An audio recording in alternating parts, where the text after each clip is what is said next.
Fortunately, they leave their clothes on the beach as well.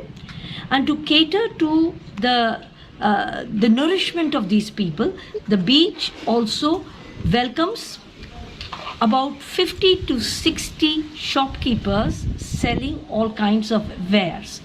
Now, what's the beach like the day after? Chris, how was the beach? There were clothes everywhere. There were orange peels from vendors that come, and they come from elsewhere. They sell orange juice, and then they just leave the plastic box there and the orange peels, and the clothes are just in the water, and they're getting stuck in the sand way too much for anyone to pick up or clean up. At least that's what they think anyway, so they just leave it there. And yeah, the locals aren't happy, but it seems the politicians are completely okay with it. So it's disgraceful. Yeah. The other thing that we found out as well, which is really sad, is turtles actually are born here and then they head out to the sea. But to be honest, the amount of plastic and the amount of rubbish, like, I wouldn't be surprised if a lot of the turtles end up dying on their way out.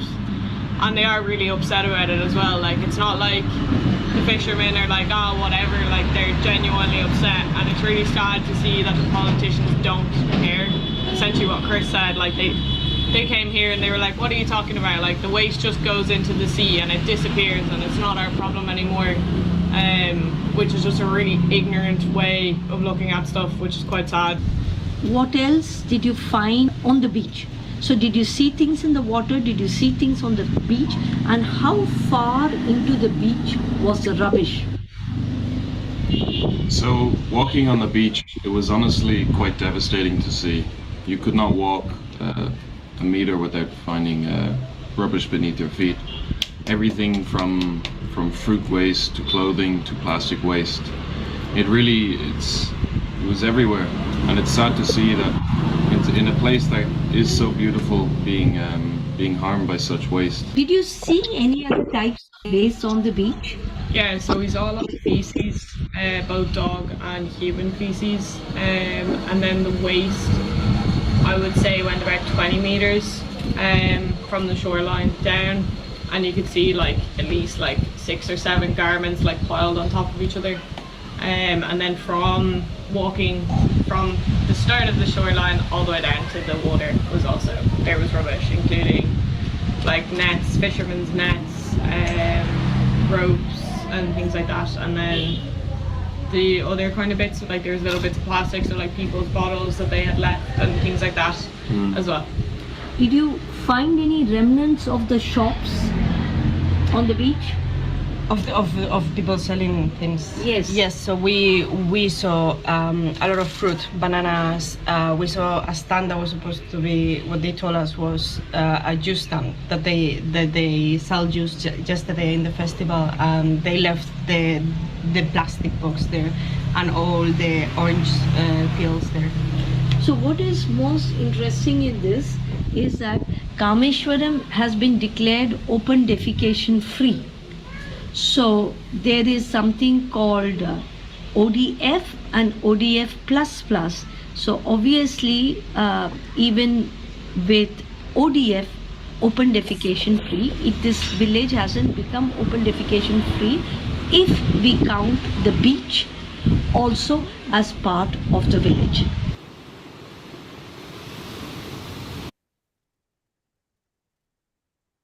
Okay. Thank you, everybody. Now, that was just a teaser, and we are going to start. We try to start on time, so we will start now. Welcome to all of you. It's likely that people will come in over the next 5 minutes. I'll stop sharing again and close this. Just give me a sec. Let me put this up. Yeah.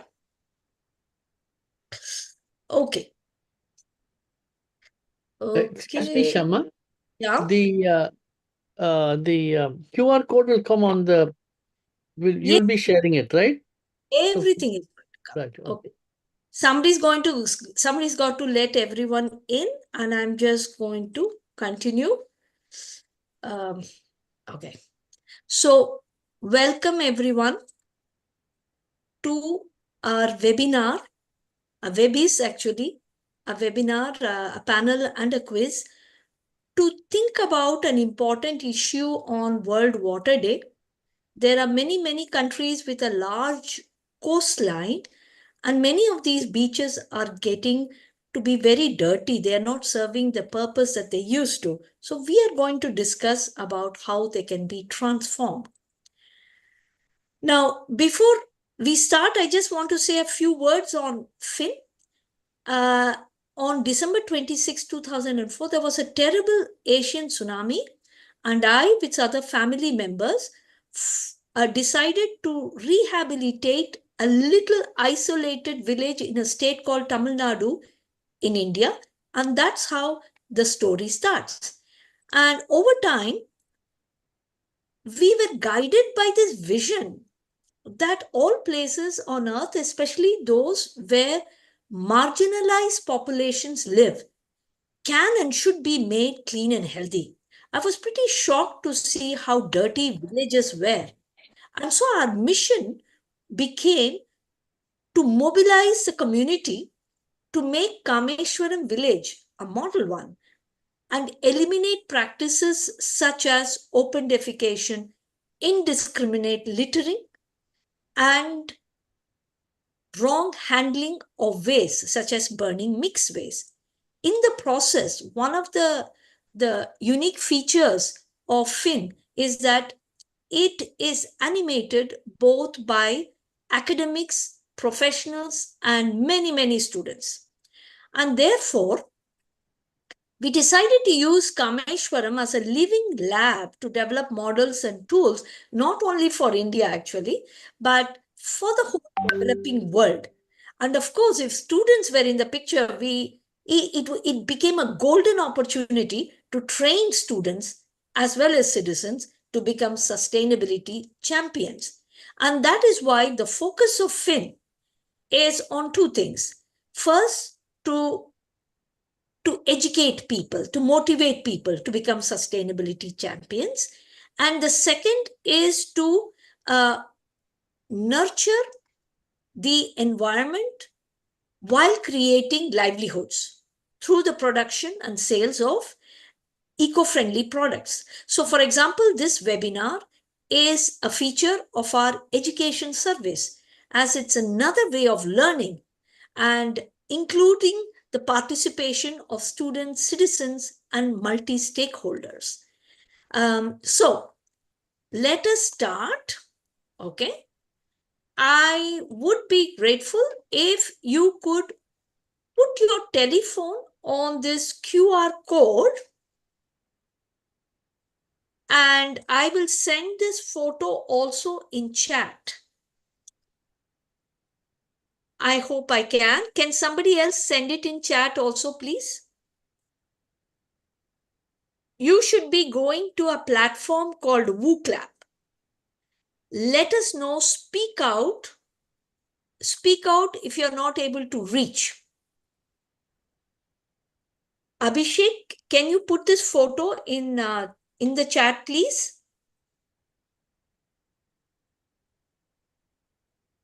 I'm not able to hear anybody, so I'm just going to do it myself. I'm just going to attach it in the chat, the photo, so that it is always there. How do I attach? Abhishek, can you please attach that photo? Can you please share the screen? Yes, I can. I will share the screen again. Because we need to. You have done it? You have put it in the chat? Yes, ma'am. I want you to check once if it's visible. Okay. Thank you, Neha. Welcome. Is it visible? Is it visible? Can you tell me? Abhishek, can you tell me? Yes, ma'am. It is visible. Very good. Neha, can you keep on putting that from time to time?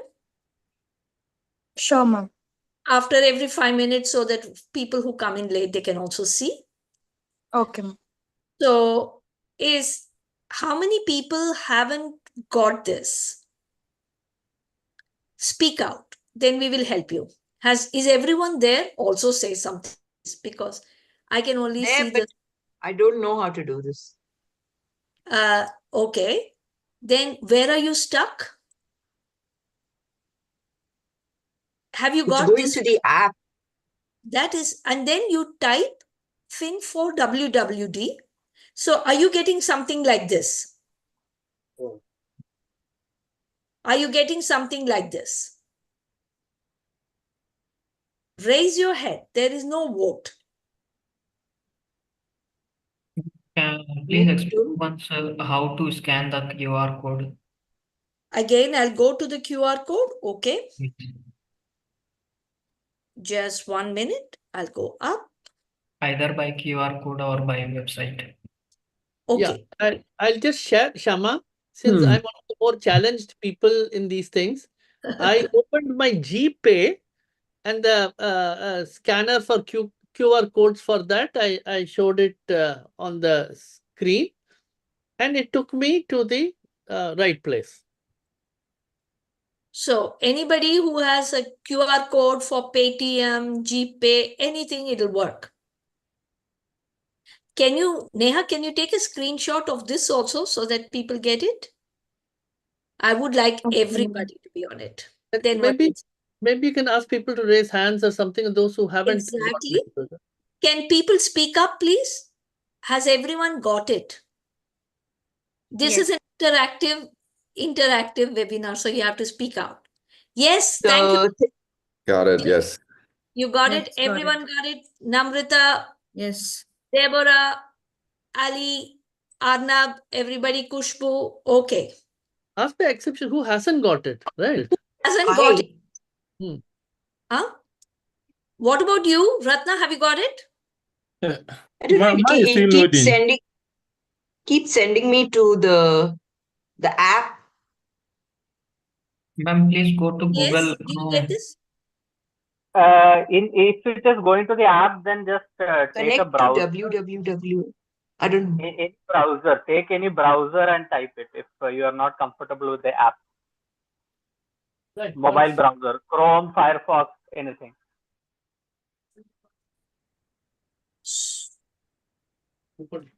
Because finally you should see something like this. Still loading. It's still loading. Okay, we will wait. So, can Anirvin and Samyukta please open the WooClap? Because then after this, I stop, because then we will know exactly how many people are on it. Sure, ma'am. I think I'm on it now. Am I? Yeah. Very good. So what you do is you make a choice. You make a choice and you press the submit button. We will very soon know. I've done it. You have done it? Okay. I'm going to stop. I mean, I've sent a message. I don't know. That's it. So I'm going to stop sharing now. I'm going to ask Samyukta and Anirvan to share their screen, and we will know exactly how many people are on it, etc.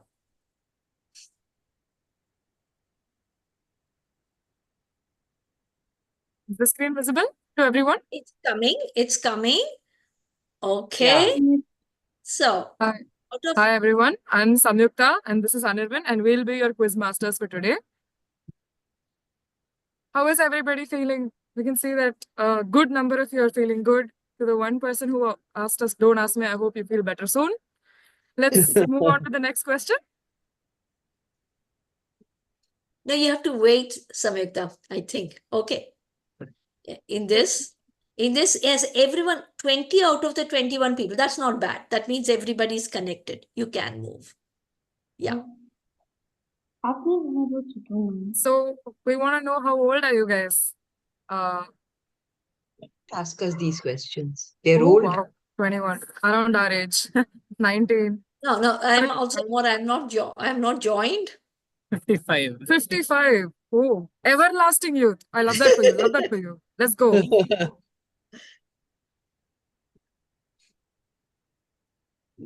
This is great. Oh, this is nice. We have a nice number of people from different ages joining here. That's really nice. So where are you guys joining us from? We'd love to know how many people are from India, or if any one of you is joining from some other country. Tell us. Oh, Netherlands, Nigeria, Delhi, Colombia, Ghana, Stockholm. NIT Trichy represent. Let's go.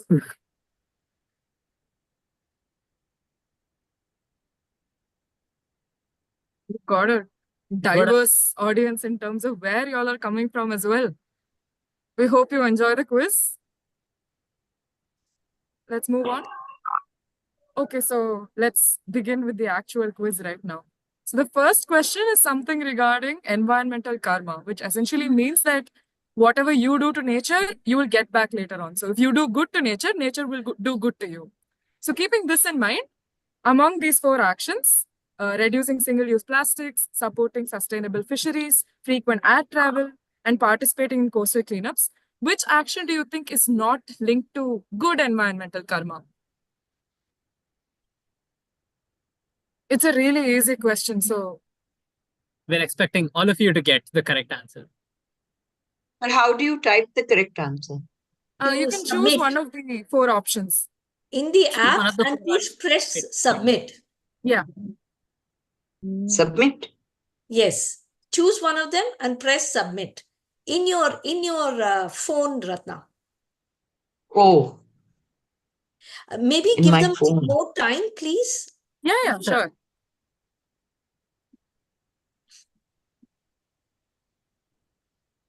Yeah. Because there are 4 people who haven't yet answered. So that would be good. I don't think I'll be able to. Then you can just tell us your answer. We'll count it. I think 20 of our viewers have answered so far. Shall we move on with the answer? Okay. Or does anybody need help? Is it working? You can speak up. I don't have the app on my phone. Okay. Now, if you can, just Neha, just send the photo on the chat again, and then maybe if she does the QR code, she'll get it. Otherwise, we move on. I mean, normal camera, we can just scan the photos. You can use your GPay or your payment device also. That's what I do, and I feel extremely challenged in trying to do these things. So it's But what do I scan? I'm on GPay. What do I scan? Yeah, the thing is, you just point the thing at the QR code. But then let me just share 1 minute. 1 minute, please. Can you stop this? Sure. Because I just, for 1 minute, I will put the QR code again and participate. Okay, here. Yeah. Scan this, please. Yeah, with the GPay or whatever payment thing, the one which says QR code. Yeah, I got it. Yeah. Okay. Now I will stop sharing, and somebody please keep on putting it every 10 minutes on the or 5 minutes into the chat for the quiz.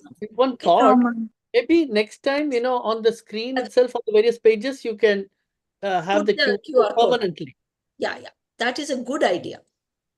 Okay, so now please continue. Yeah. All right, we'll move on. Most of you have clicked option 3, which is frequent air travel for leisure, and you would be absolutely correct because that is an action that's not doing good to the environment. Henceforth, you're not going to get good environmental karma. Here we can see that of the greenhouse gas emissions, transport, aviation and shipping is one of the contributors for greenhouse gas emissions, but transport and electricity and heat are the largest contributors. Transport through other means because they're more commonly used, like cars, buses, and so on. And heat generation, electricity generation. So you don't really have to feel bad about going by flight to your vacation because it's not technically the highest contributor of pollution.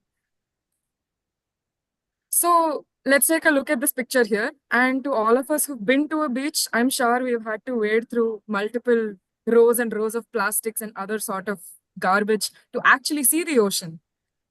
Which takes us to our second question. How do you think so much muck actually enters the beaches and consequently into our oceans? We have 4 options here: agricultural runoff, discharge from industries, poor waste management from a household perspective, and all of the above. This is also a very easy question, so hoping all of you get it right.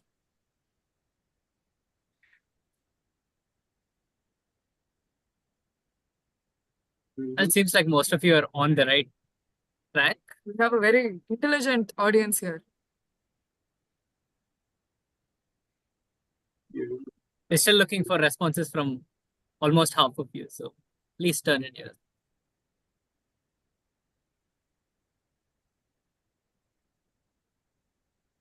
I'm completely challenged by this. Anyway.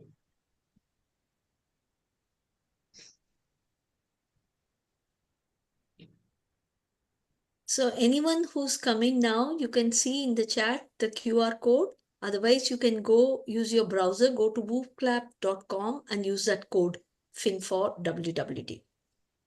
I think we've got a good number of responses. We'll go to the answer. Most of you have gotten it correct. It is all of the above. So here you can see the various ways that waste enters the ocean. So all the waste that we dump from our homes, from industries, from even fisheries, fishing nets and such, eventually ends up in the ocean. Like downstream, they end up in the ocean. And of the waste that enters the ocean, you can see here that most of it is plastic. Right? Plastic bags, plastic bottles, use and throw items that you take for granted every day. Only about 6 to 7% here are glass and drink cans and such, which don't contain plastic. So it is plastic that is harming our oceans the most. So given that this session is about the blue flag certification for beaches, before we actually give you guys the answer, think about it for a while. What do you think the purpose behind a blue flag certified beach is? What should a blue flag certified beach look like? There's no right or wrong answer to this. You guys can be as creative as you want. Just let us know what you think. So please type out your answer for this and hit submit, and we'll be able to see all of your answers here in a cloud. They will be anonymous, so we won't know that you're the one who has written this. Clean, very direct and to the point. No plastic, no waste. Yes, blue. Blue. No litter, clean. Accessible. That is really important. Yes. Full of natural life. Waste free with golden. Golden. Golden sands, actually, I wanted to say, but it didn't fit. Okay. Clean and pure. Fish visible. Less tourist. That's going to be really interesting based on what we have in store for you here on. Sanitation facilities, yes. Dustbins, also, yes. Blue, sparkling, pure. Existence of marine life. Seashells. Fair enough, yeah. Oh, we're getting a lot of responses. Consistently clean. Consistency is so important. It's easy to just clean up a beach and get a certificate for it.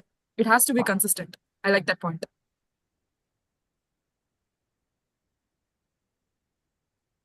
All right, we've gotten a good number of responses, and most of you have gotten the answer right on the nail. So the blue flag certification is awarded based on 33 criteria that the Foundation for Environmental Education looks after.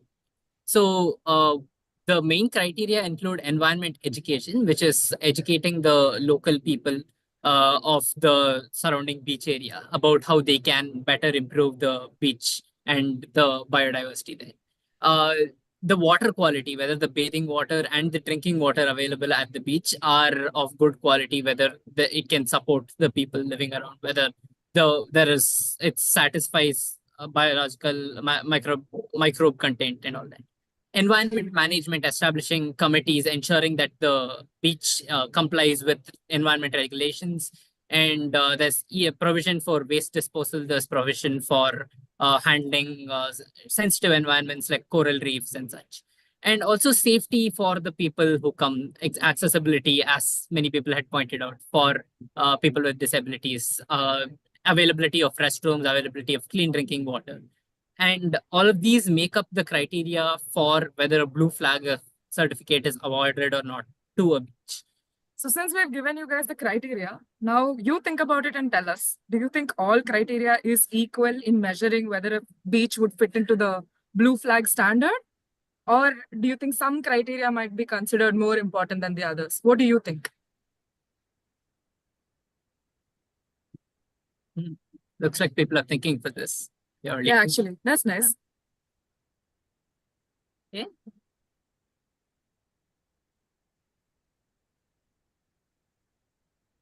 Depends on the country. We have a little bit of a spread, but Yeah. most people seem to be going for some criteria more critical.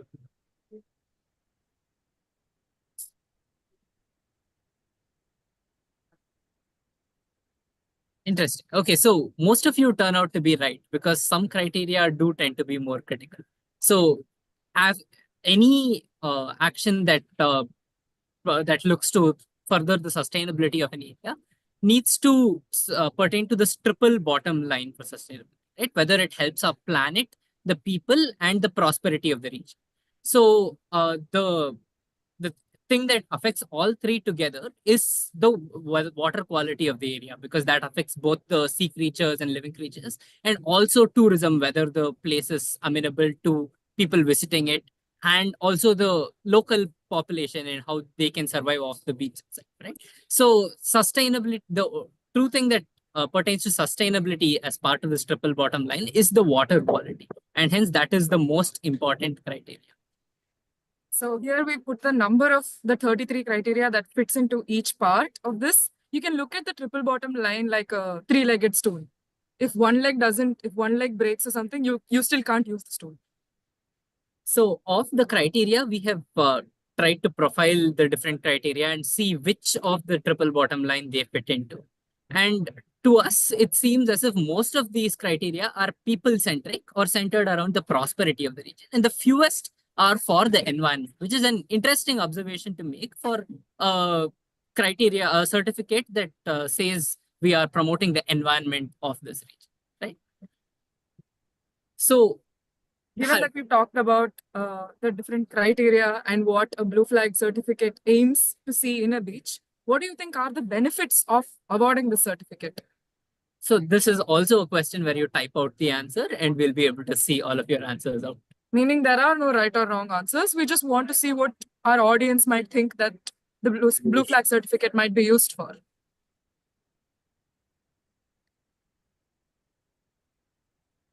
Prestige, awareness creation, tourism, edible fish. In a way, that is true, because if the environment, fish, attracting tourists, better marine life, sea that you can swim in.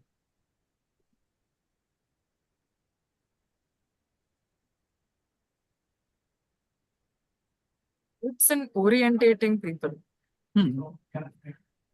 Conservation is.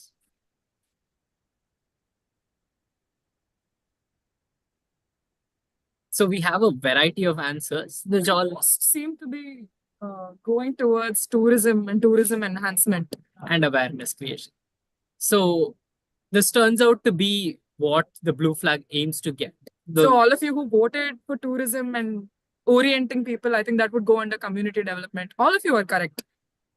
So these are the 4 main impacts of the blue flag certification. The first one is obviously environmental benefits, because a beach has to be clean for a long period of time to be able to avail the certification. So thus the environment in that region is going to be benefited.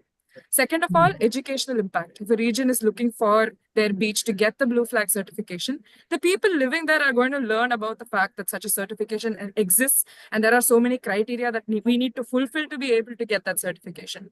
Thirdly, tourism enhancement, which goes without saying. A beach with excellent water quality is going to attract a lot of tourists to come and enjoy. Fourthly, community development, because availing the blue flag certification does need a lot of support and motivation from the community that lives there itself. So having known that, we'd like you to guess which country has the highest number of blue flag certificates as of right now. So Take a wild guess. A lot of people are voting for Mauritius. Mauritius, interesting. Perhaps because it's an island. Probably, yeah. A lot of beaches. Smart. We'd like to get more votes in. So do vote quickly.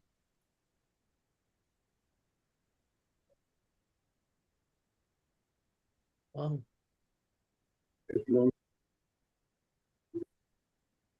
I think Mauritius seems to be winning with 10 votes. Wow. They'll feel happy if they know. So, and to all of the people who voted for Mauritius, I hate to break it to you, you're wrong.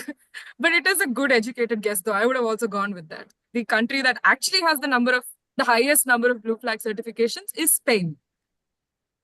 And here you can see a few of the most beautiful beaches from Spain that are blue flag certified. So this question is along similar lines. We'd like to ask you which African country is the only African country to currently have blue flag certified beaches. Shout out to all our African friends who joined this meet. Again, take a wild guess, just like the last question. No, it's between South Africa and Tunisia. I feel like I'm running a football match or something. Sure. Oh, Morocco seems to be catching up. No votes for Kenya. Interesting.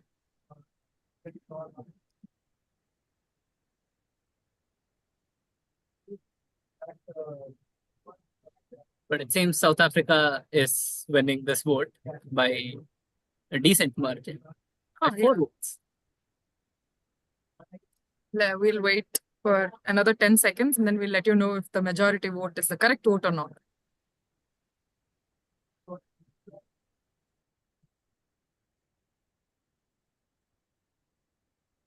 And you would all be right, because South Africa is the only African country with blue flag beaches. So here you can see a few of the blue flag beaches from South Africa and a map of all the beaches that are certified along their coastline. So there have also been multiple studies about South African beaches and how the waste gets to these places, how litter, what the composition of the litter in these beaches are. And this has been a direct consequence of these places being awarded blue flags. So again, along similar lines, we'd like to ask you, which country has the lowest number of blue flag certified beaches of this list? Again, wild guess. Oh my God, why is India winning? India has 5 votes. It seems most people think people seem to be thinking India has the lowest number of blue flag certified beaches. 10 people. 11.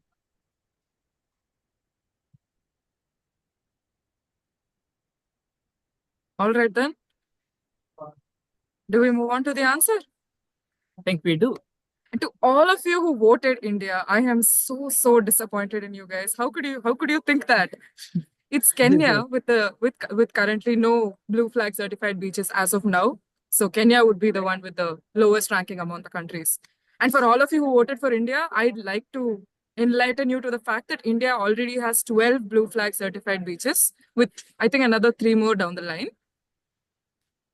So, knowing so much about the blue flag certification, on this slide, you can see photos of a blue flag beach in Puri, that people congratulating the beach, people relaxing on the beach. And there are also photos of people gathering around the beach in protests and people whose livelihood depends on the beach, right? So we'd like to ask you, does the blue flag certification, does it primarily work as an environment management tool? Does it support the fisher folk? Does it support the locals who depend on the beach itself? Or is it mainly just a tourism promotional tool that exists to promote like the prosperity of the region and show that the beach is clean, right? So pick an answer. There is no correct answer. We This just is a poll question. We'd just like to know how many of you think which one among the three options is more aligned to the correct one. We'd like to gauge the audience, and the answer to this question will slowly be revealed to you as the Panel webinar. members speak over the rest of the webinar. Okay. Oh, it's between the first two options. A lot of people seem to be agreeing that it doesn't. It's not primarily supporting locals, which is interesting. Most people seem to think it is an environmental management tool, which it is to an extent, I would say. All right, 10 seconds left. Please turn your votes in quickly.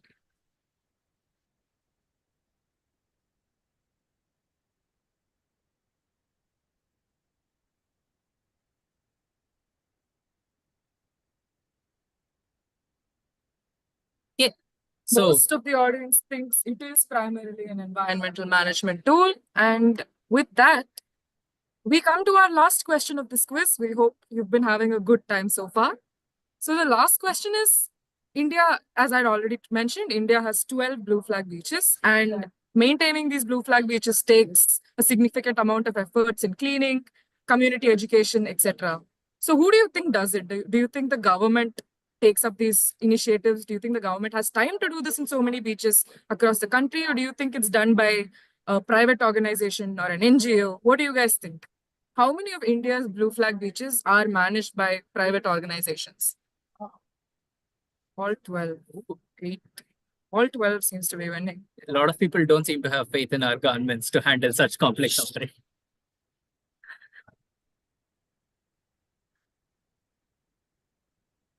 But hey, some people say none. Okay, 5 people have said none. Interesting.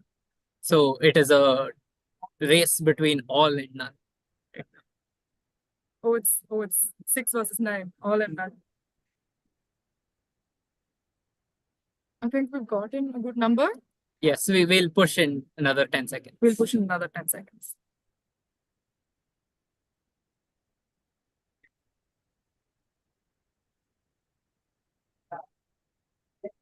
Yeah.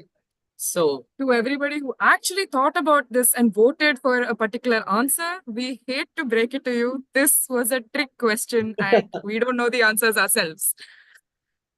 There is no available data as to what number of beaches are managed by the government or what is managed by private or who manages these beaches mostly at all. We're sorry about that. So with this, we come to the end of our quiz. We hope you guys had fun. And here on, it's time to learn more about the Blue Flag certification and its multiple nuances and who it benefits and who it doesn't. Thank you so much for participating in the quiz, and we hope you have fun during the panel sessions and the rest of the webinar as well. Thank you very much for participating here. On to the panel discussion coming up next. See you. Thank you. Thank you very much. That was very good. That was very good. Thank you so much for conducting the quiz. And now, before I go on to the panel, I wish to make 2 announcements. One of our Fin interns, Delphine, can you please show your face? She wants to send you people in the chat a request for answering a survey on sustainability behavior of youth. Please consider her request. Secondly, whoever wants to have a certificate of participation, please write down your email in the chat, because that way I know that you are here in the room, and then we can send you the very simple assignment, which is for you to just write out the main takeaways. See, now we are going to the panel. We want to know your main takeaways from each of the panel members as well as the quiz. I'll be sending you the Google form, but if you're here in the Zoom room, just type out in the chat your email so that we know you were in the room, and we'll be happy to send you the assignment. Now, we go to our first speaker, Maria Tomai, who is a postdoctoral associate in the System Performance Lab at Virginia Tech and about to defend her PhD dissertation also on waste management. And that's why it's interesting for her to think about the question for global South countries like India and Ghana. It seems easier to achieve superb scientific feats like sending things to Mars and to the moon rather than to achieve seemingly easier goals like keeping parks or beaches clean. Why is that? And what kind of approach should we have to address these challenges? Now, over to you, Maria. Thank you very much, Professor Ramani. Thank you, everyone, for joining us today and for the thing for organizing this webinar. Please let me share my screen first. Okay, I hope you can see the full screen now. Yes, we can. Okay. So yeah, thank you for making this question. It's really a well-thought question because we see the struggle every day in many countries in the global south. And I have myself done my research in Ghana, but I have experienced also other countries and how they face this issue. And this is not an easy question to answer, I think. So while doing my field work in Accra, mostly I face this challenge of why the beaches are so dirty and why people are really have to, face this challenge, why the policies are not enough, or why all these measures that we are taking, all these efforts we are making are not really finding a concrete solution to this problem. There are many reasons I think this problem persists. One of them is that it is a typical example of what we call a weak problem. Like there is not a straightforward solution to this. There is not a single policy, let's say, that can solve the issue. There is not a single intervention that can really give an answer. There is a combination of different policies, but also more long-term efforts and interventions that we need to think and put in place to achieve this. And there is a deeper investigation that we have to do in order to understand what creates this problem of dirty beaches or environmental pollution. A second reason is that it is deeply, the causes and the reasons why this problem exists are very deeply rooted in many socioeconomic and development dynamics that we see in these countries. In many cases, like in Ghana, we still have this colonial apparatus that is really forming many developments even today. We have the paradox of development, what we call that we see that many economic growth policies and interventions are really having a negative consequences on environmental parameters. We have, of course, urbanization trends, and we are all very aware of this. Cities are expanding, population is growing, and all of these trends have an immediate consequence on the environment. And we also have new consumption trends, like the situation is changing. The way people buy and consume goods and services is also changing. And that has also a very immediate and direct impact on the environment. The third reason I could find to answer your question, Professor Ramani, is the need for collective action. So this type of solution, this type of challenges require a critical mass of people that need to come in action and change practices and change behavior. So, we are often do these discussions among people who are really interested, like I think the people in this group here today, but it is often not enough. We are not enough to make this change. We need more people joining us. We need to really, scale up the impact of these interventions in order to really have an impact. There's also the issue of political will and funding that we also see that is mostly, in many cases in these countries, directed to more high technological investments, or it's more like focused on different type of more immediate type of interventions that have more immediate impact. And of course, we have the tragedy of the commons, what we call in the case of public spaces, where also we have to consider that people in these countries are often struggling with basic survival needs. So it's not often the priority of the people to really take care of these aspects. And it's, you don't know whose priority and whose responsibility it is. Now, we talked about sustainability in the presentation, and the quiz that was given was already very informative. And how we define sustainability is also something that has been discussed for long. And a common definition that we always use is that we need to really help meet the needs of the present generation, while also ensure that the future generations will be able to meet their needs. And throughout my research, what I found is that whenever we talk about sustainability, we have to think across three different pillars, if you want, three different dimensions. One is time. And we need to make sure that whatever we're discussing about, whatever interventions or changes or efforts we're making, have a duration over time, and the outcomes have a duration over time. The second one is the space. So it is very different where we are placing these efforts and how we are contextualizing the policies and the efforts and the interventions we're making. And each space and each country is different. So we need to think of the physical also impact and the physical space where we place these changes and how they impact the environment. And the third one is the scale that I already mentioned. So it is often not enough to make a little intervention. We need to think about how we can scale up and how we can really increase the positive impact of what we're doing to a larger part of the population to make sure that it's sustained over time. So I'm mentioning these three pillars as the key holders, if you want, of sustainability, to make sure that something is truly sustainable over time, over space, and over scale. Now, when we talked about, how can we really change something? You asked me, how can we really pursue this change? How we can really move away from this problem of dirty beaches to something more sustainable? We have been trained, at least in my university, to also think across systems. So, and in this case, I think we talked about a socio-ecological system. What is a socio-ecological system? It is actually a complex adaptive system in which we have two different things. We have people and nature, which are very strongly linked and interacting with each other. So we have a human system, and we have also an ecosystem with different structures and functions, and that they interact with each other. And we have both the social and ecological components exert a strong influence over outcomes. So you can think of different examples of socio-ecological systems. You can think, for example, a mining area where we are having, again, this the socioeconomic and the ecological components interacting. You can think of a coastal urban area as such a socio-ecological system, or you can think of a river, for example, like this Banas River, which is in India.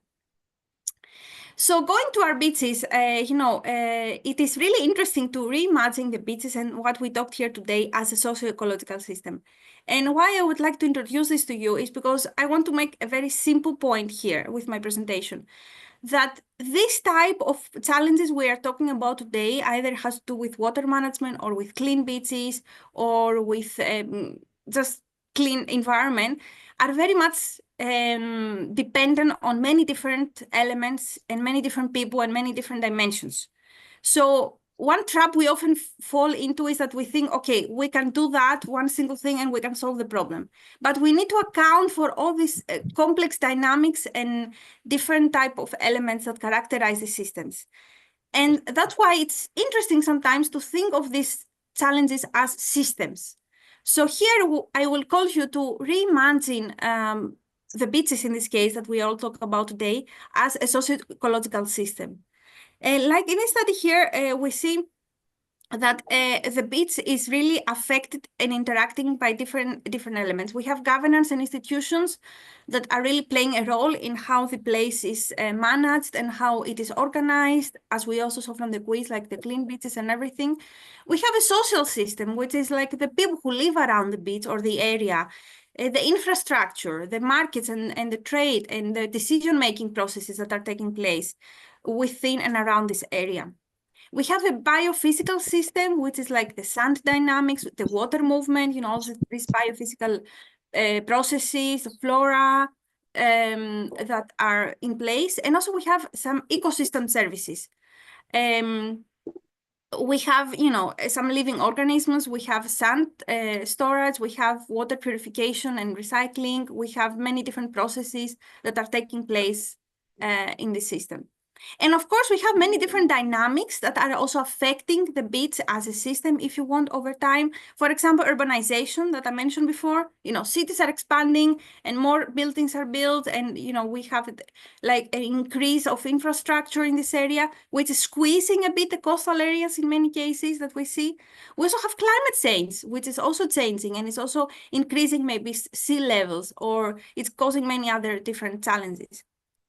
And of course, we have a variety of stakeholders who are also taking place in this process and who have a stake and we have a role and they have a say in this, like government authorities and regulators, the local communities who live around there and want to enjoy the nature, the tourists. And tourism is a very key aspect here. I'm myself from Greece, and we face a huge challenge with over-tourism in many of our islands. And this is also a very major source of income for these communities, but also a major source of challenge, because oftentimes they leave more waste than money, as they say.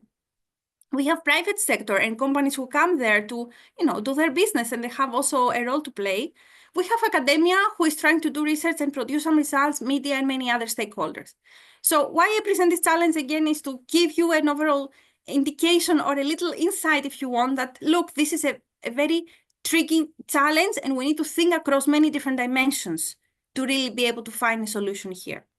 But then you'll ask me, okay, that's nice, but what are these dimensions and how can we really move this forward? So I will present just one little key thing before I conclude my presentation, and that is an insight from theory, from our research on a multi-level perspective. So this is just how we envision change, how we really picture change happening in systems. So let's say you have an existing system, like a dirty beach in this case, and then you have a new system that you want to move forward. And then we try to see what are the dynamics that really influence this change. So let me put it as an example here. So we have in the first stage, we have a dirty beach, like something we want to change, like the existing system as it is now.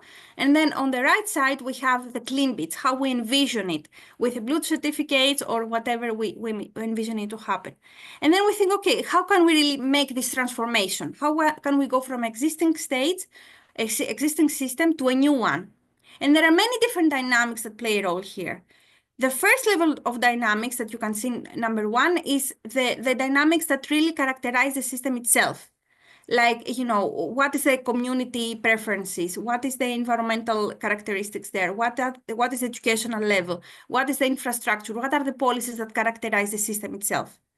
The second level of dynamics that you see at the bottom of the screen is what are these new innovations or new things, new interventions that we can introduce to make a change happen. Like in this picture here, I have two examples from my fieldwork in Ghana, where local organizations found a way to really make value, create value out of waste that they collect from different places. And in this case, it's water, like plastic bags that we drink water from. So they found a way to really clean the environment while collecting value, and also incentivizing the population and making them aware of the solutions that can be in place and of the problem that these waste are creating. And the third level, the more landscape level at the top of this slide, is the things that are take longer time and are more difficult to change. Like, for example, the socioeconomic dynamics, like the urbanization I mentioned before, or the natural dynamics, or even long-term policies, things that we cannot immediately change. It will take some time, but can also have a negative or positive impact in this transformation. So to summarize this slide, there are three levels of change, if you want. One is coming from within the system and from with the dynamics that we have and characterize the system itself, like the population who lives in the system, the infrastructure which is there, and how people are behaving, what are their preferences and everything. The second level is the new things that we're introducing in the system, which are not very prominent yet, might not be, dominant, but they have a role to play also. And as Richmond will also talk about it later in this today's webinar, they have a strong power. And the third level is the more long-term aspects that we have to consider that can have either a positive or negative role and can still influence the environment and play a key role. So with that, I would like to conclude my presentation. Thank you very much. I'm really happy to join you here from the US. And I would like to say that, being on this side of the world, I also understood that, we all perceive the challenges differently. Here, you might think that sustainability in this country is not a priority, and it's true, it is not.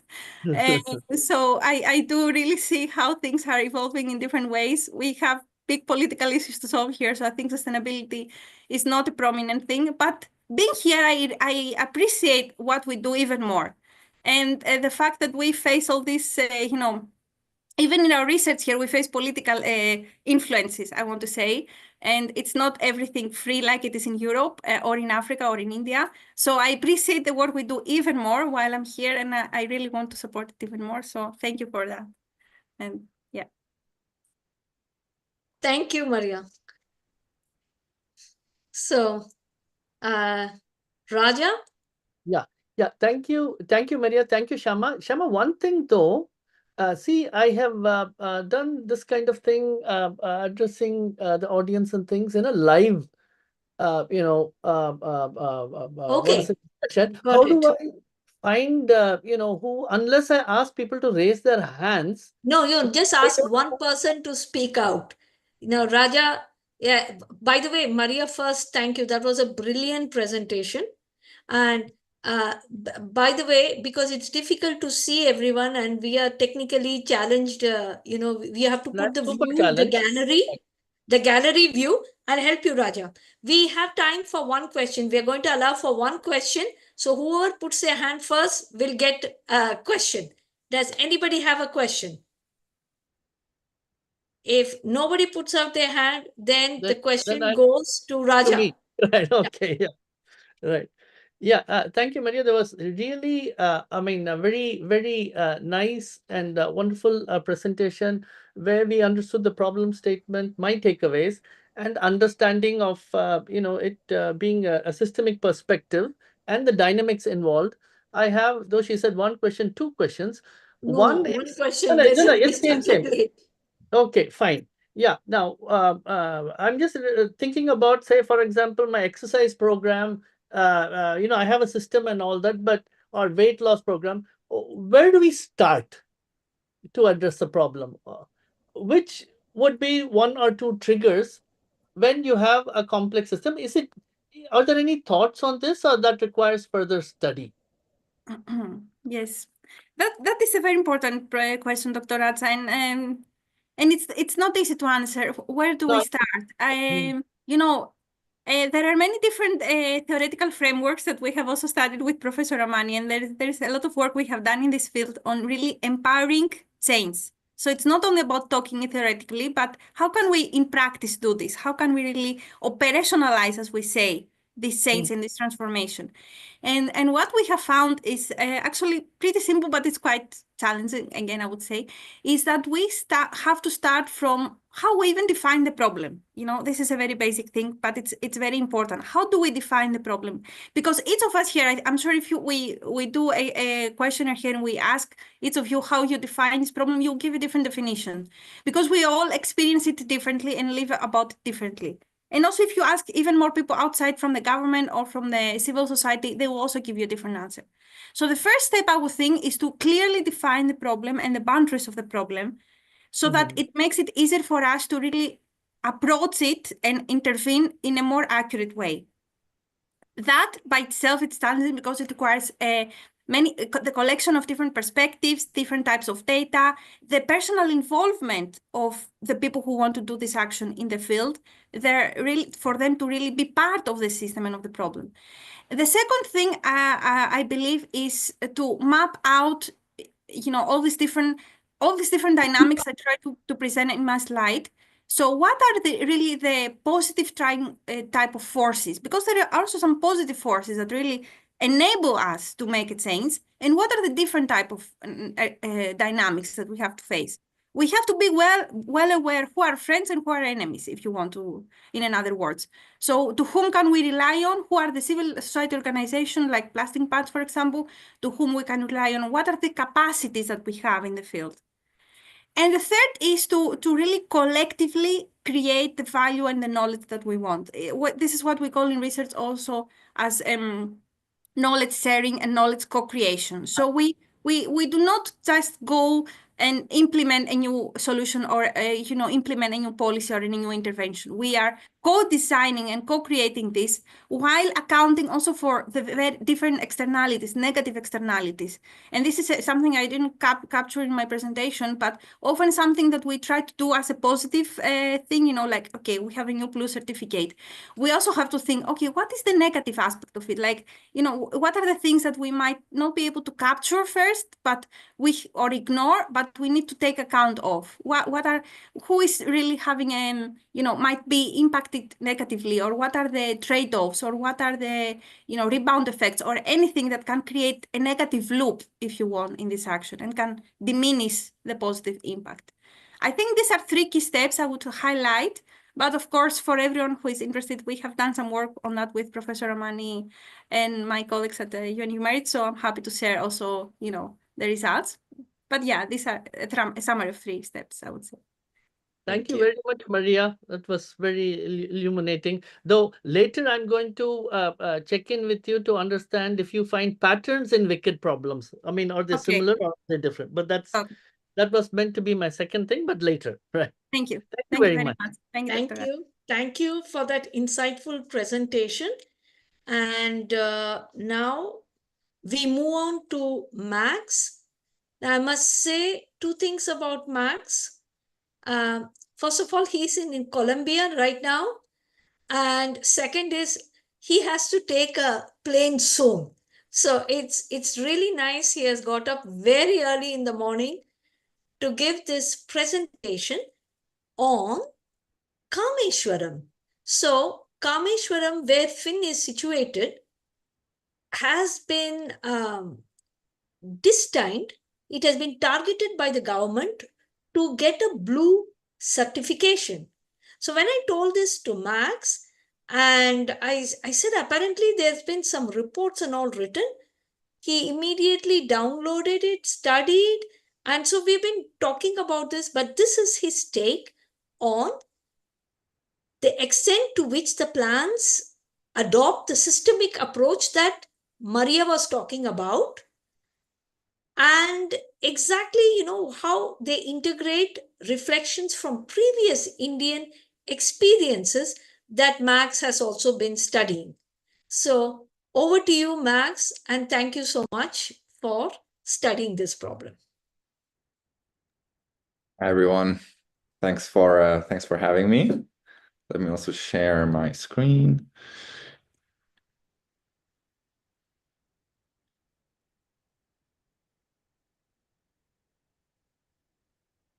You can see it, right? Yes. Right. Yeah.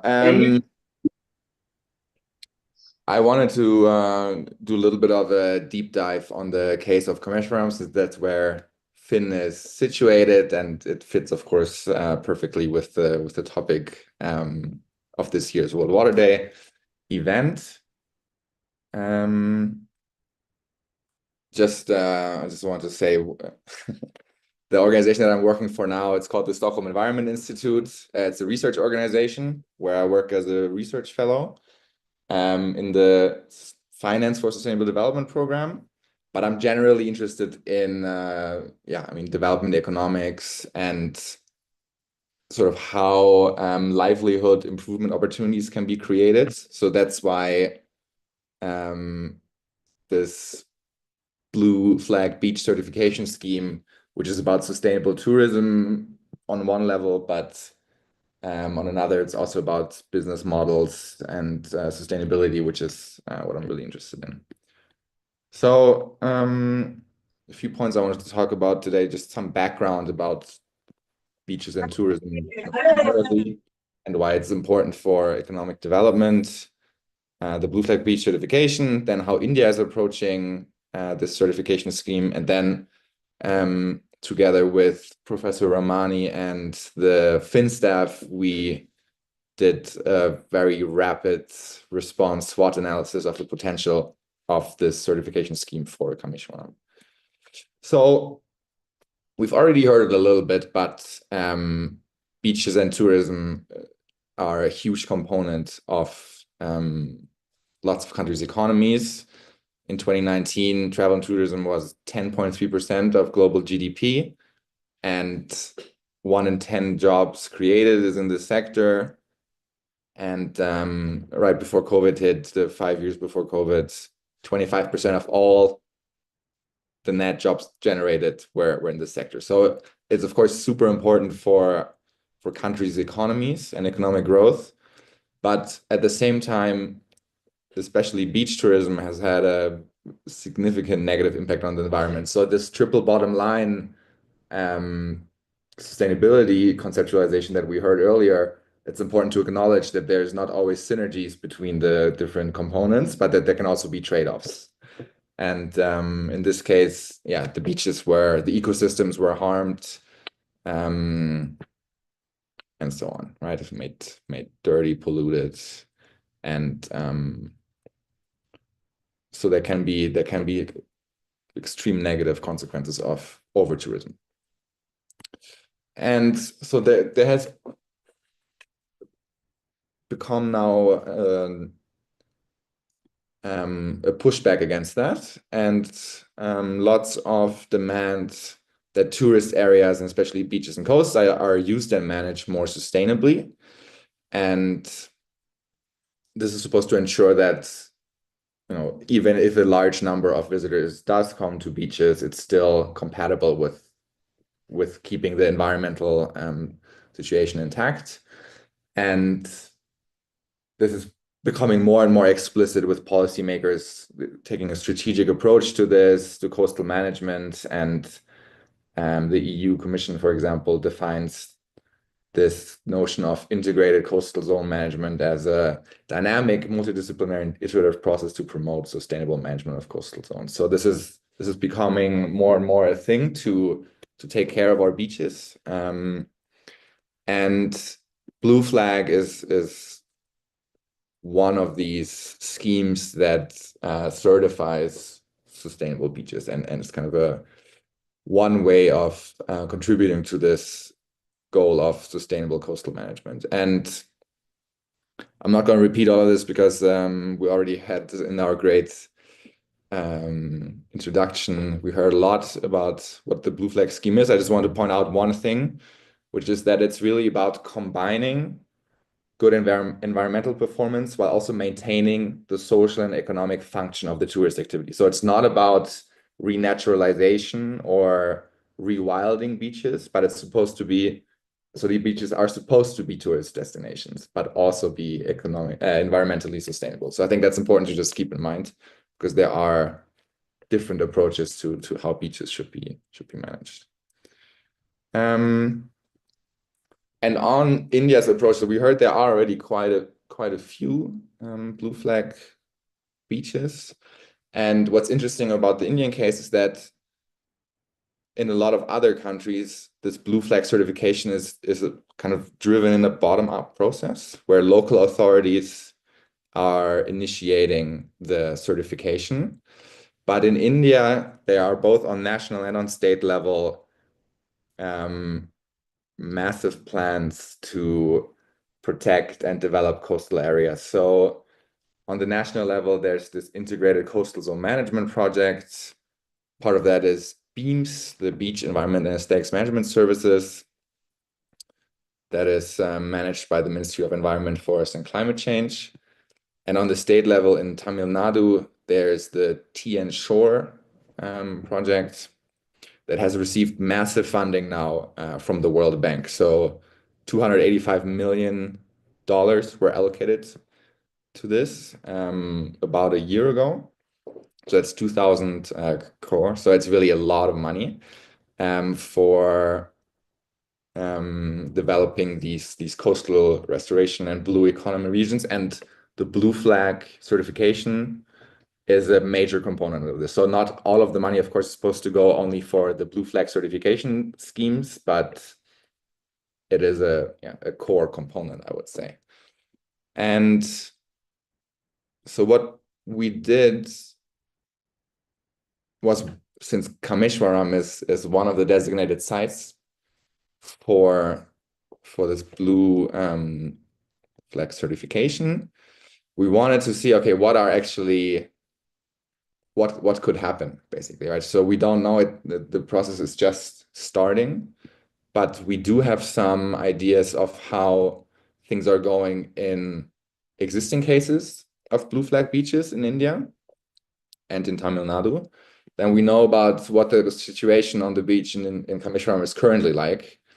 And the Finn staff conducted a survey in Kameswaram on the expectations of what this blue flag label scheme could bring to the location.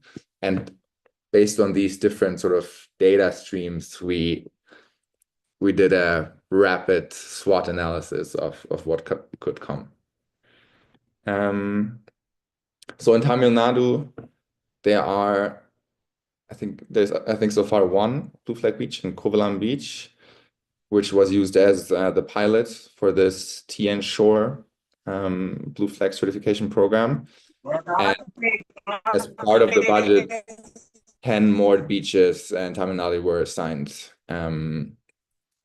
over the next 5 years. And we also saw it already. So there was quite a bit of hype and fanfare around it, that the certification was achieved. And it is, of course, an achievement. So this was seen as a major milestone in coastal development in Tamil Nadu.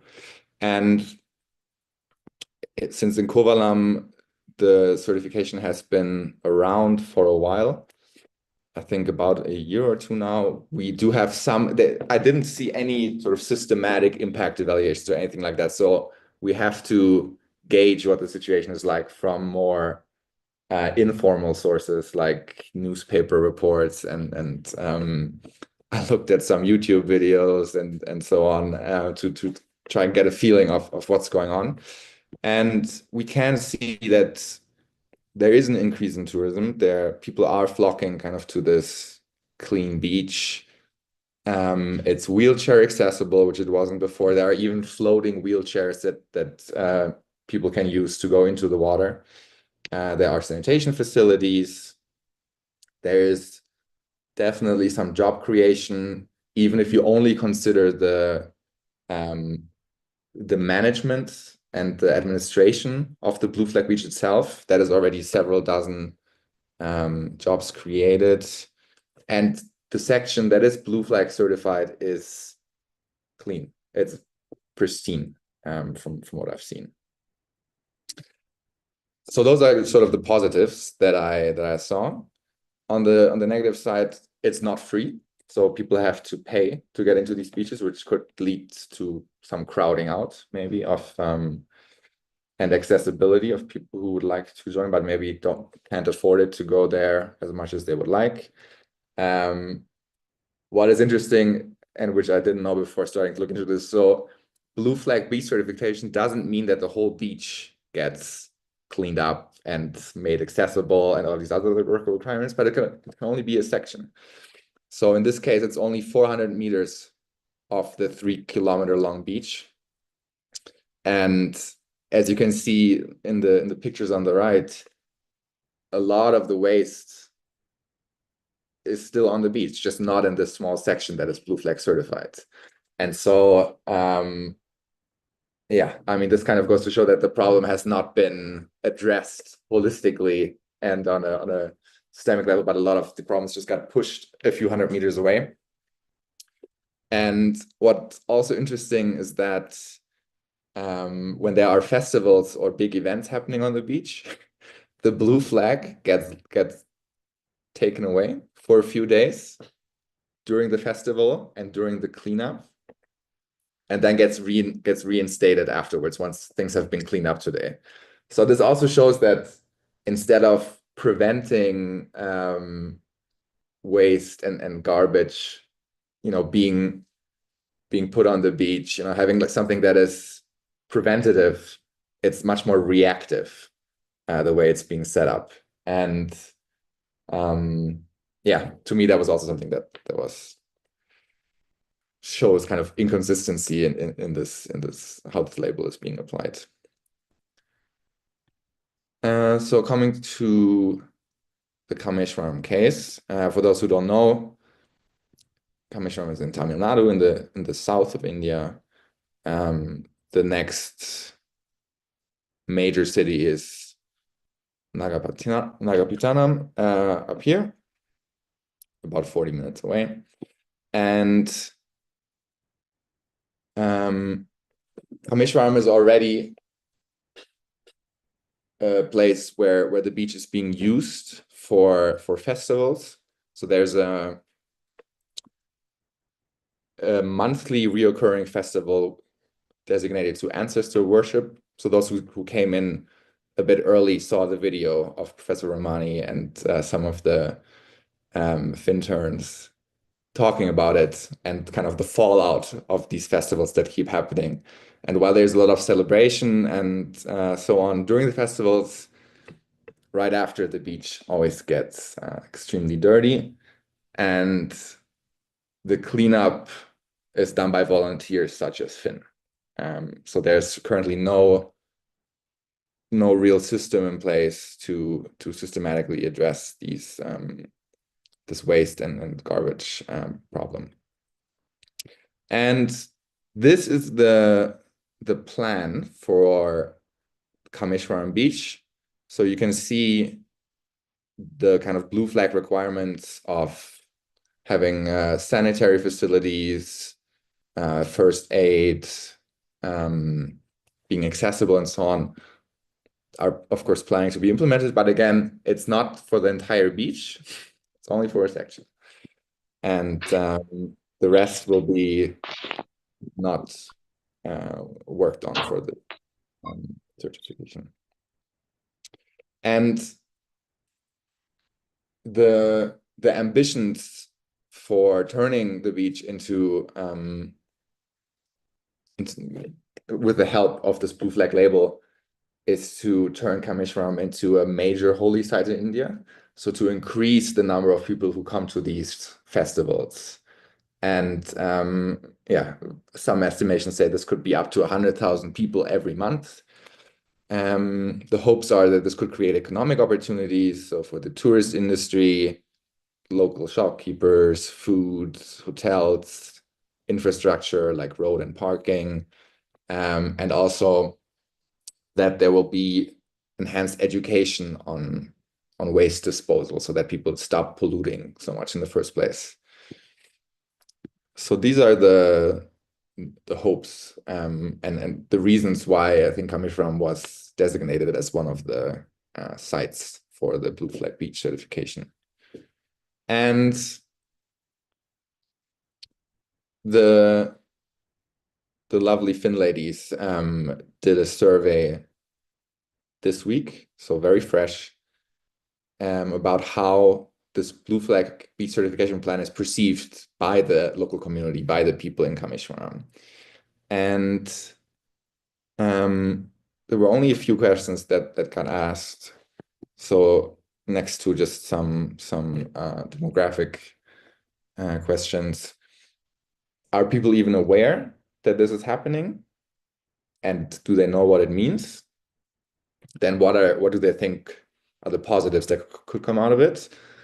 What are the negatives that could come out of it? And what would they actually like to see happen?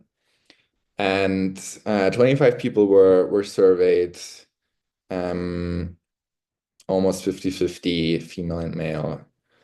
And occupation-wise, a lot of fisher folk, and then a mix of other occupations.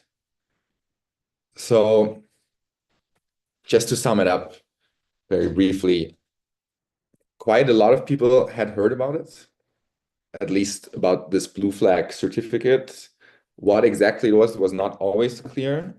So there was a lot of mention of beautification and tourism development.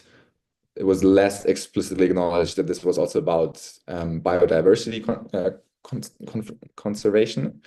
And some people, of course, also didn't know what it is. On the expected positive impacts, cleanliness and infrastructure improvements, hopes for improved jobs, tourism, and also prestige for the village. And some saw that it could help local businesses and the quality of life. But there was concern, especially, of course, among the fisher folk, that this could lead to a loss of docking space, more marine pollution, that the water would get contaminated, that waste actually increases, and that because the beach is not freely accessible to everybody anymore, this could also lead to social exclusion. Especially women were worried about education and safety issues, and there were some concerns that children would start skipping school in order to go to this nicely refurbished beach. And also that could be something where the locals don't actually benefit, but the outsiders will come into the community and basically reap all of the rewards from this. So the main demands from the survey were that there is enhanced education on waste disposal, which I think is a great sign, and also girls' safety. And some people opposed the project entirely and were just against it and were scared that their livelihoods would be threatened. So there are some potential benefits seen, but there's also concerns, basically, I think is the high-level takeaway. And this, I think, is a little bit indicative of the approach that India is taking to this certification scheme, that it is very top-down, that it's not very inclusively being planned, and that the local communities are not asked, basically, about their opinions on these things. So to sum up from these different data sources and insights, what are some strengths and opportunities of the certification? There could be significant economic growth in tourism, as well as world recognition, as one of the people in the survey called it. There can be educational and social benefits, as well as of course, better environmental awareness, recreational space for children, and just a cleaner beach. And it could also lead to enhanced kind of cultural and spiritual appeal of the village if there are lots more visitors coming for religious ceremonies. And something that I forgot to put on the slide, but of course, the environmental aspect is also a strength. So biodiversity conservation shouldn't be forgotten, even though I did forget to put it here. And weaknesses and threats. So there are threats to the livelihoods, especially perceived by the fishermen, because they will have less space to anchor their boats. And also people express concerns that with this development in infrastructure and increased urbanization, their current types of jobs will disappear and inequality could worsen. Max, there is a concern that time is running out. Yes, I'm almost done. I'm wrapping up. But thank you for letting me know. And there are waste management challenges, of course. So it looks like there will only be a small portion of the beach covered by the blue flag label. And what happens to the rest of the beach? Will the garbage, like in other places, just be displaced a few hundred meters, or will a more sustainable approach be taken?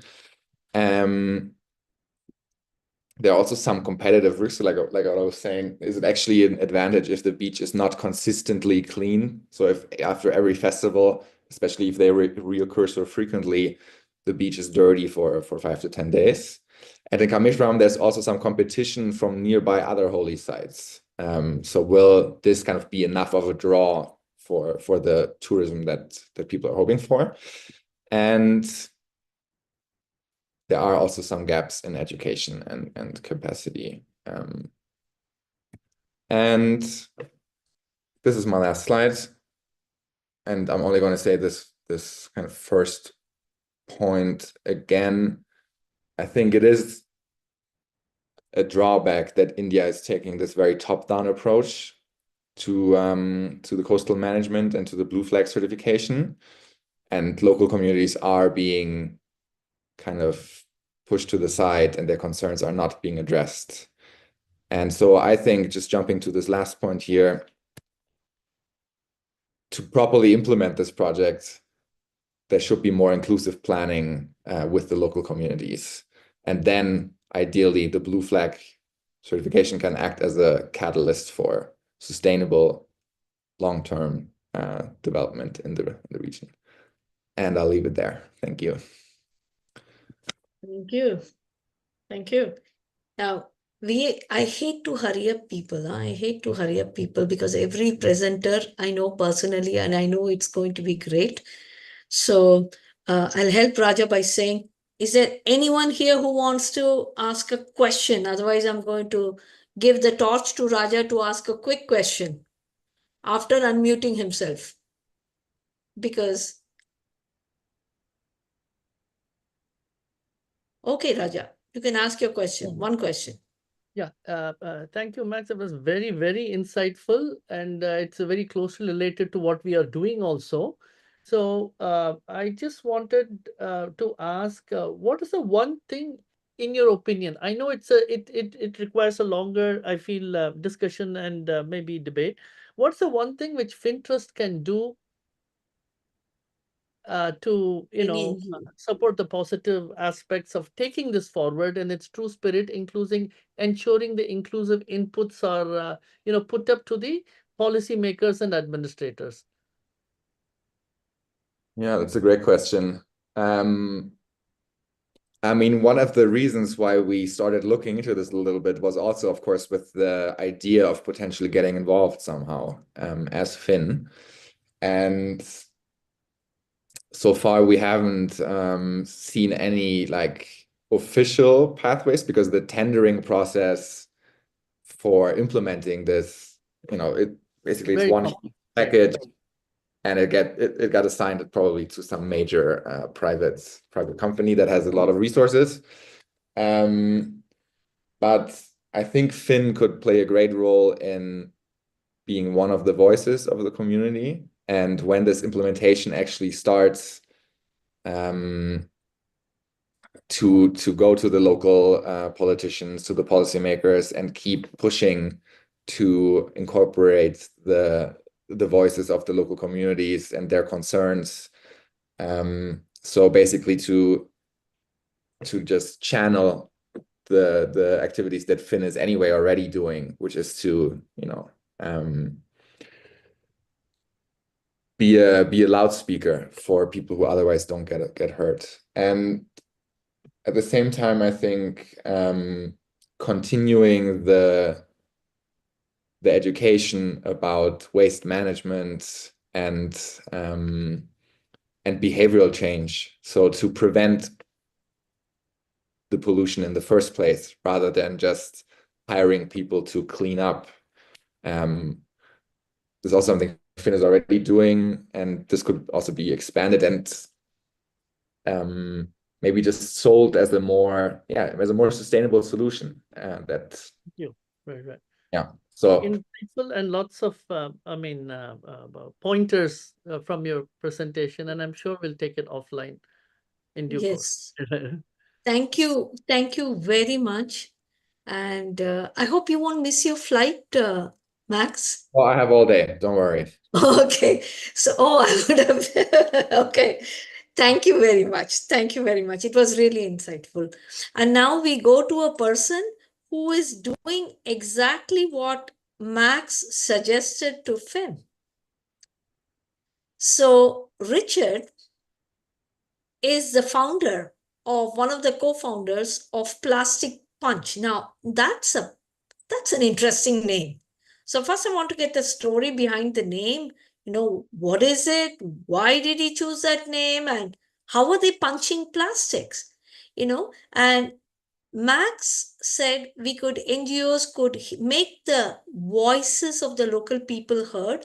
And he is actually doing even more than that. But I sometimes wonder, small NGOs, what can they do? Is it only the government which can do things? Can any of us small entities as individuals or NGOs, can we do something? And the third question was, can he see Accra beach becoming clean due to also the efforts of NGOs like Plastic Punch, along with that of the government and other NGOs and individuals.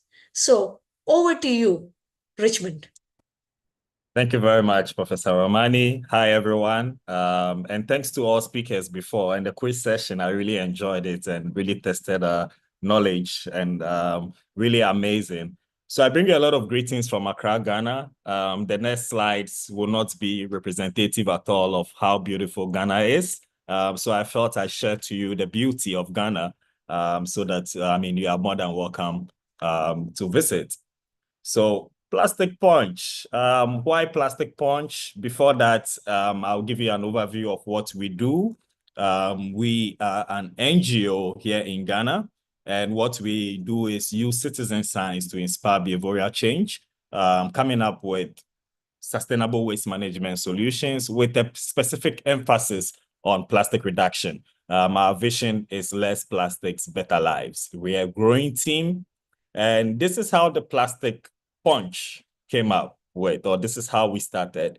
So, Ghana, rich in fauna and flora, very beautiful country. Unfortunately, in some communities we serve, there are more plastics than fishes, or the fisher folks are catching more plastics than fishes. And you can see some pictures over there of some of the areas.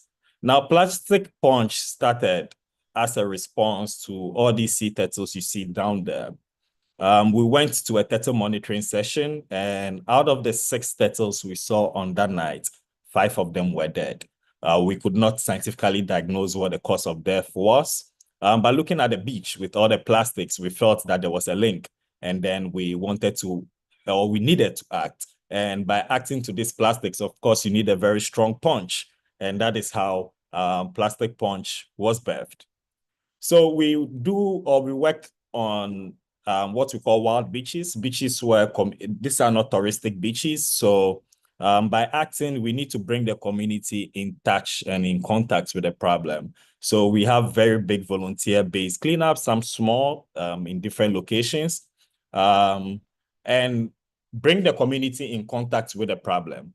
Our events are plastic-free, demonstrating how we use calabash, local indigenous solutions, calabash, leaves for food, and also encouraging participants to bring their own reusable bottles to inspire behavioral change. You would agree with me that the beach cleanups cannot be a solution. There's going to be more trash after every high tide, and that's why we have the specific emphasis on reduction. However, we are there for 2 reasons. We want to be able to understand what is polluting and who is polluting. So what is polluting is the waste segregation. We have a specific model where we collect data on the different streams of pollutants. So when volunteers are picking shoes, they keep picking shoes. If you are picking bottles, you keep picking bottles.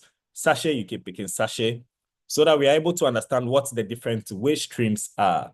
We'll be saying more about what we do with this data. We also collect data on the who is polluting. What are the brands polluting in the beach? These bottles and these products we find definitely belongs to a parent company. What are these companies? Who are these companies? And these are the answers we want to get after every operation. You can see volunteers really want to know how much they've collected also personally after every beach cleanup.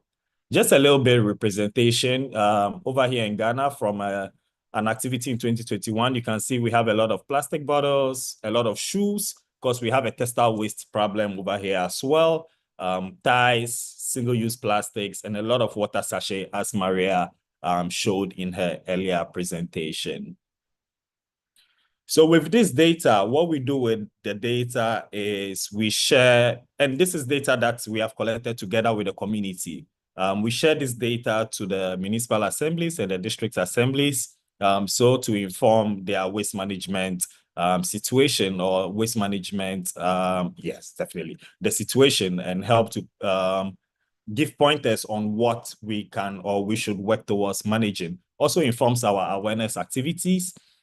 We also share the data with the Ghana Statistical Service, for which Ghana is the first country to be able to report the SDG 14.1 indicators using UN guidelines. And this is thanks to the data sets that we use. Using the what pollutants are, we also determine recycling rates, thereby currently working on a multi-stakeholder platform with on the Ghana MPAP with different partners from government, from private sector, to identify and phase out what problematic plastics are. Based on the data on the who is polluting, the brands that are polluting, again, with a multi-stakeholder platform, using this baseline data, we are strongly advocating for the extended producer responsibility in Ghana, for which there's a lot of work going on and will soon be a law or a policy direction. We contribute our data to ocean litter databases, and also we are working on what we call the voluntary pact with businesses, and we'll be speaking a little bit about that. Is our action a drop in the ocean? Is it even meaningful? I mean, like Professor Ramani usually says, little drops of water really makes a mighty ocean. This is a testimony I will play. It's like 30 seconds. And it's from one of the communities we work over here in Ngwa Kuruwa. And you'll be hearing from the municipal waste manager, the metropolitan health officer, saying what the effect of our citizen science activities has been. What Legacy is doing, to me, is very, very important, because collecting these plastics, the toxic waste from the plastics that is causing aquatic death is reduced. And then this year, when we had flood, no water entered into anybody's room, and nobody complained about flooding too, because the system is now clear. Plastic Council may not know all the sources of these plastics. But if you engage community participation, they will now bring it from all the obscure corners. And then plastic will be out from our midst. So that is what we do. And we really believe that with data sets, it's very important to understand the problem. And with the data sets, we do understand the problem. And with the different activities that I'll be showing you, understanding the problem, then we go towards solutions. So I'm going to run through the different activities that we do, which we are confident that with all these together, with political will, we can be able to combat or beat this plastic pollution menace that we have over here in Ghana, and of course across the world. That will improve livelihoods. So we do carry out needle hunts. So needles are the raw materials found in or used in the production of all plastics. Some spill on beaches from these, from handling by ships, and also from these factories. So we do collect needles or do a needle hunt to be able to see or know if we find these needles.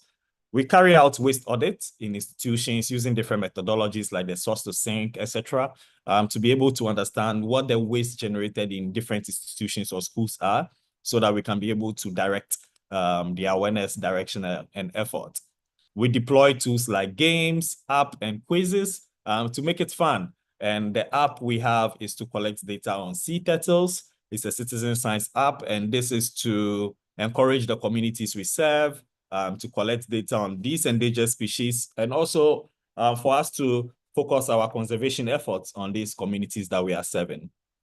Now, we realize that most of the trash we find is linked to the production of single-use plastic. So we are doing a lot of research and development with what we call ALTPAC, alternative packaging solutions, where we are trying to come up with products that look and feel like plastic, but from vegetal fiber. This can be sugarcane, seaweed, sargassum, hemp, and we are trying different products with collaboration of different partners.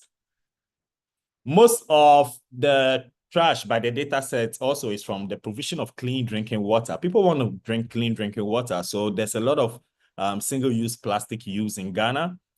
We've come up with these machines that we are piloting at the moment with our Indian partners who helped us build this machine, Boon. So pretty much what this machine on the right, which we call Insopa, does is you only bring a bottle of water. You bring a reusable bottle, and then with the swipe of a card, you're able to get clean drinking water with no contact with plastic, sachet, water bottles, or the LDPE. We are very passionate about building capacity in ocean sciences. So we have a program we call COISIN, which we are part of, Coastal Ocean Environment School in Nigeria and Ghana. It's happening this year again in Ghana, pretty much building capacities in the science and policy of plastics, biogeochemistry, fiscal oceanography, and fisheries and marine conservation. We've received more funding, and the school would be expanding to the French-speaking African countries in Cameroon, and we'll be working also in East Africa for the first time in Kenya in September. We are very big on what we call edutainment, because really, after collecting all this data, disseminating the information is another thing. The community is really understanding what we want to send out. So this is a form of science communication, which we call edutainment, and it comes in different forms. We do theater, we do series. We have video series airing on some TV stations in Ghana, about 6 TV stations. You're invited to check out the Plastic Punch series on YouTube.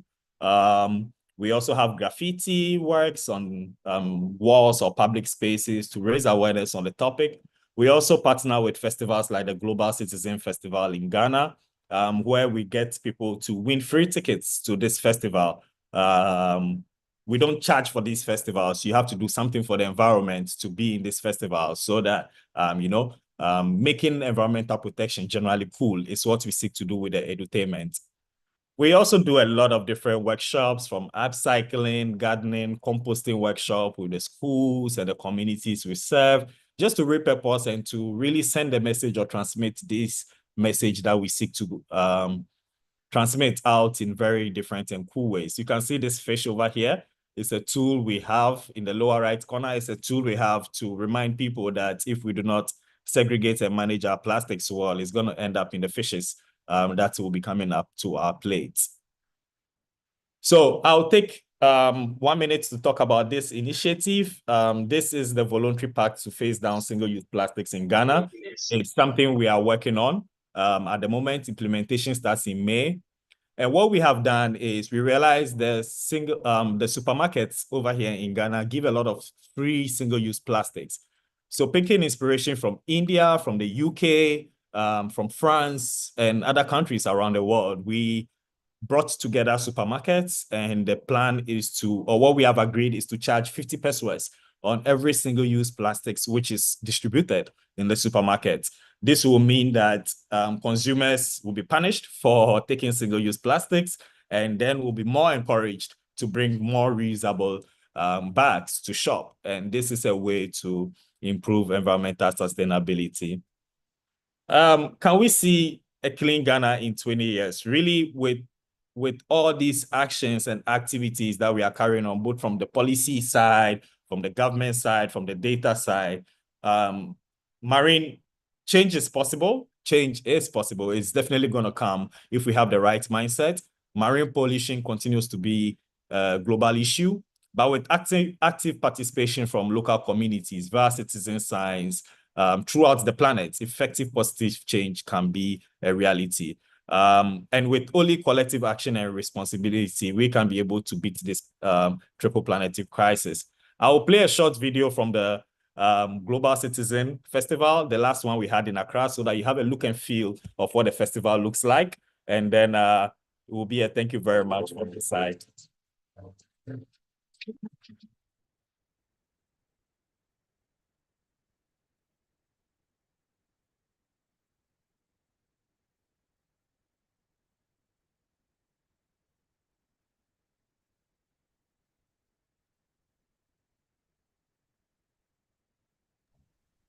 There's no sound, but it looks great.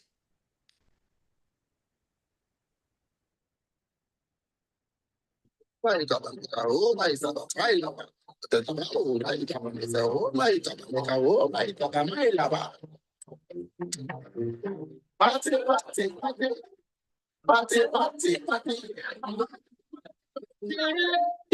of the champion, but them in the dance, putting up, I love them in the air.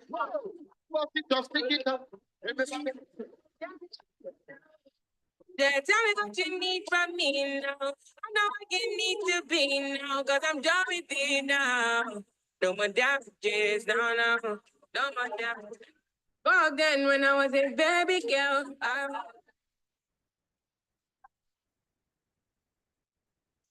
You don't live the life, you just dream it. Don't mind them boys, they don't mean it. If I slap your face, you're gonna feel it. Slide in the middle like Grealish. My next six bigger than my previous. Red lights looking all green and fake niggas call me blood, I get sweet. Thank you very much for your attention. This has been amazing, and we look forward to keeping up the energy and our collective responsibility for people and planet. Aita Akpe, merci beaucoup. Thank you. Very, very inspiring. Very, very inspiring.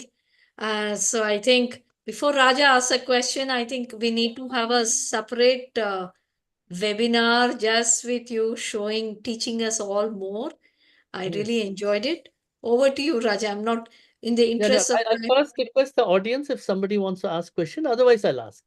Has anybody raised I their don't hand? want to ask a question, but I just want to compliment Richmond on an absolutely brilliant project and the name Plastic Punch and the idea of the water ATM.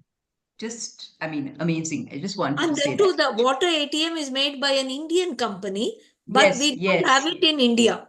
Chama, Arish Yes. Syed worked on this. He was heading the activity for this in India for some time.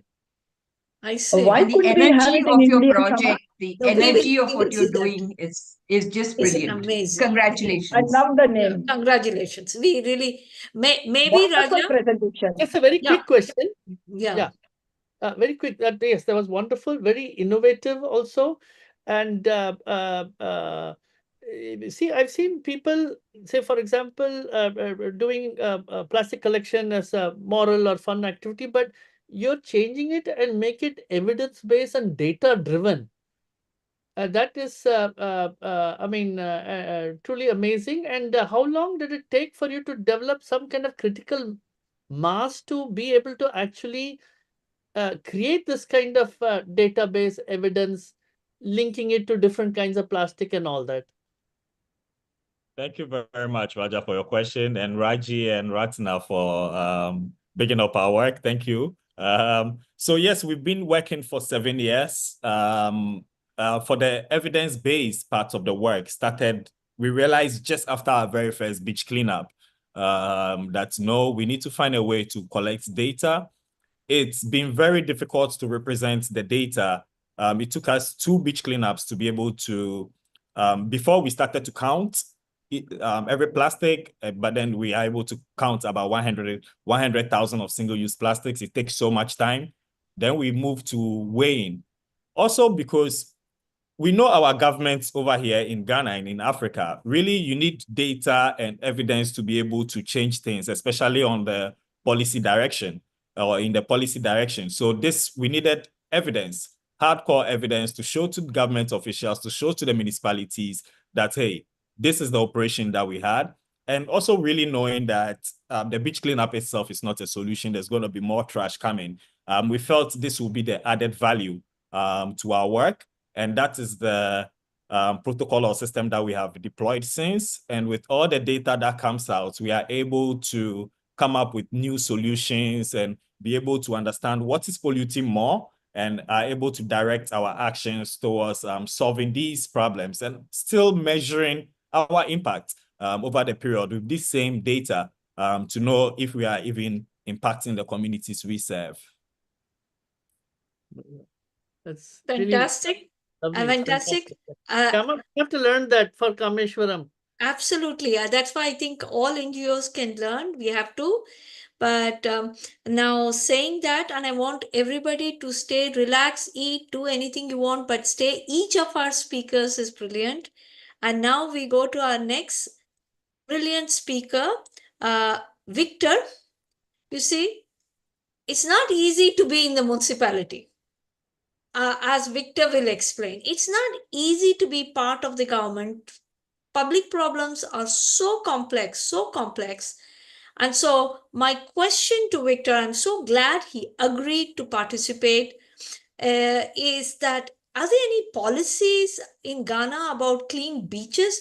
What exactly can municipalities do? They are constrained by so many problems, resource problems, what they can do in terms of taking their own decisions, what their power is, to engage with the community.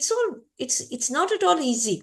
So then I want to know from the side of the government, what are the big challenges to keep beaches in Accra clean? And what does he think are the solutions from the perspective of the government to keep the Ghana beaches clean? Thank you. Now over to you, Victor.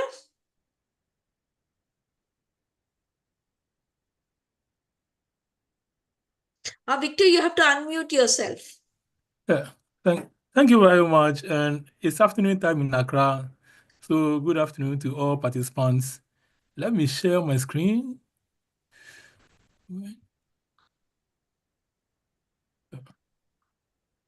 Okay, I believe. Yes. Can you put it in presentation mode, Victor? Yeah. Yeah, that's great. Yeah, so that's the memorial of our first president, Osajifo Dr. Kwame Nkrumah. And this is one of the iconic scenes in Accra. I believe Maria might have visited a couple of times. Yes, yes. And then this is the Labadi Beach. This is the Labadi Beach, one of the few clean beaches that we have in Accra. In fact, I'm saying one of the few because, as Richmond might have testified, it's quite difficult to find a clean beach in Accra. So policies on beach cleaning and then the role of municipalities. By law, municipal authorities or local authorities are mandated to clean as part of their municipal services or roles to to manage waste and then also indulge in public cleansing. That includes all public places and then including the beaches as well. And this is by the Act 396 of 2016. That's the Local Governance Act. This act defines the roles of all departments and units within municipal authorities. Here we call them assemblies. So that's more or less the blueprint as far as legislation concerning operations of municipalities are concerned. And this, as I mentioned earlier, includes waste management. And how do we do this? At times, the municipal authority or AMA, Accra Metropolitan Assembly, we have our own staff. We have our staff that we engage in cleaning beaches. And then also, per our national sanitation policy, it is also mandates municipal authorities to mobilize communities and then organizations to conduct or to do beach cleaning as well as cleanups in communities and then public places. So this is one of the ways that we manage to keep beaches clean. And then also waste management and then beach cleaning goes hand in hand. When there's default in waste management, it affects the aesthetics on our beaches because we have a lot of drains and then also water bodies that eventually um, ends up or enters the sea. The sea is the main outfall of these water bodies. So whatever debris is carried by these water bodies and then channels ends up at the sea. So it's the duty of municipal authorities to make sure that there's proper waste management to reduce the amount of debris that ends up in public places, including the beaches. And then also, still by the national sanitation policy, we are mandated to also carry out education and awareness creation. Of course, we are also mandated to do enforcement as well. But the question more often than not have been, how many people can you put behind bars? So we do a lot of the education and awareness creation and then some law enforcement. But the main focus is on education and then awareness creation for people to change their attitude.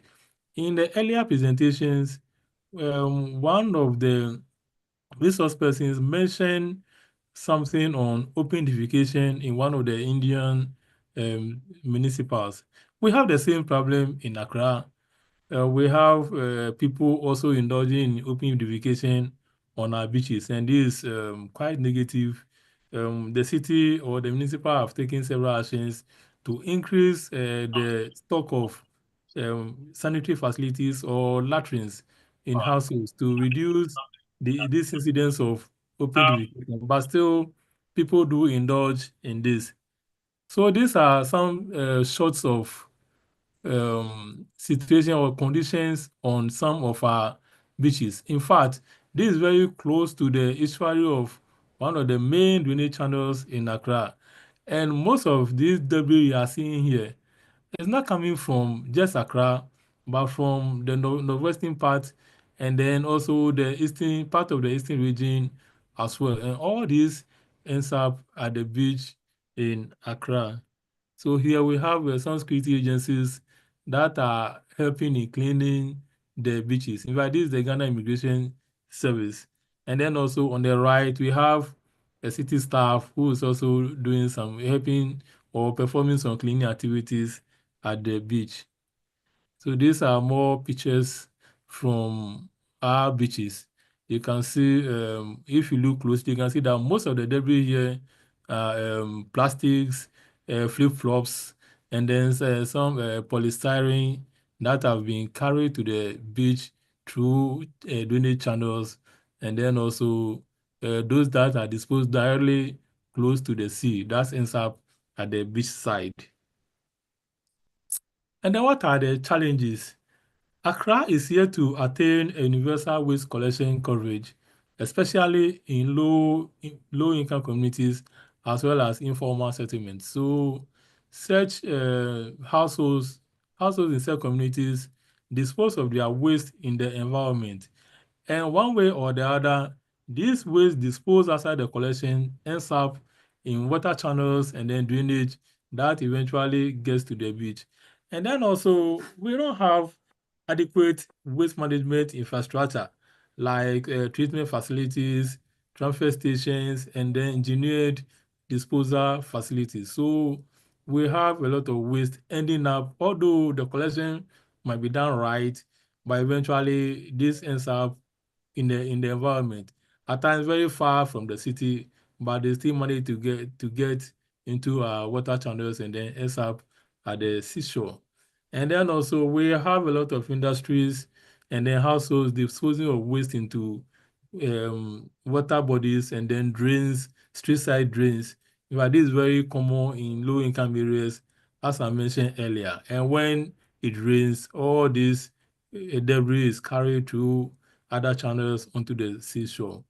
The Odo is the main channel that drains the northwestern part of Accra as well as part of the eastern region. And the outfall of this channel is Jamestown in Accra. And this channel is over 40 kilometers,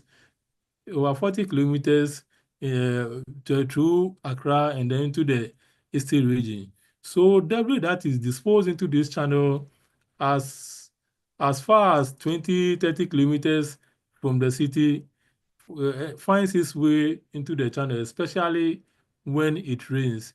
In fact, there are some very disturbing videos that I wasn't able to add that shows how debris is carried through the Odo channel onto the drains. I'll look for it probably before we end this session, if the moderator will permit me to show that video as we go along.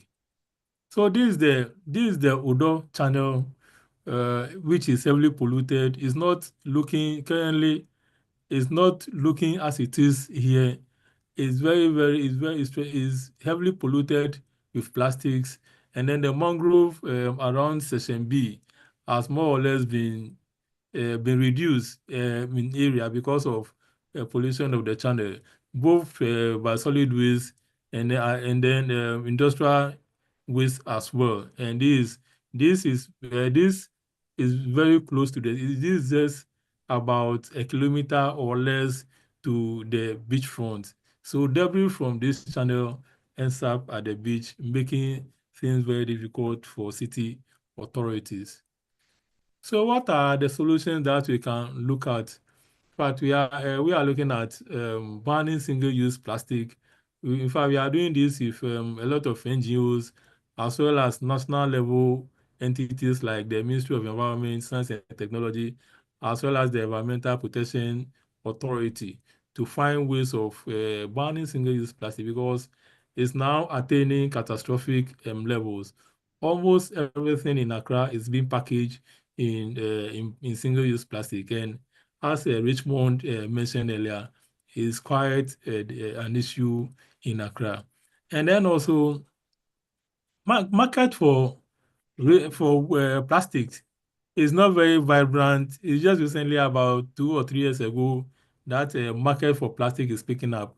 So with this opportunity, we have to find innovative ways of valorizing plastic so that citizens, after using plastic, will be able to probably utilize the devices that Plastic Punch intend to introduce in partnership with the Indians to at least for households or individuals to get some money or some change for the plastic that they return to these devices.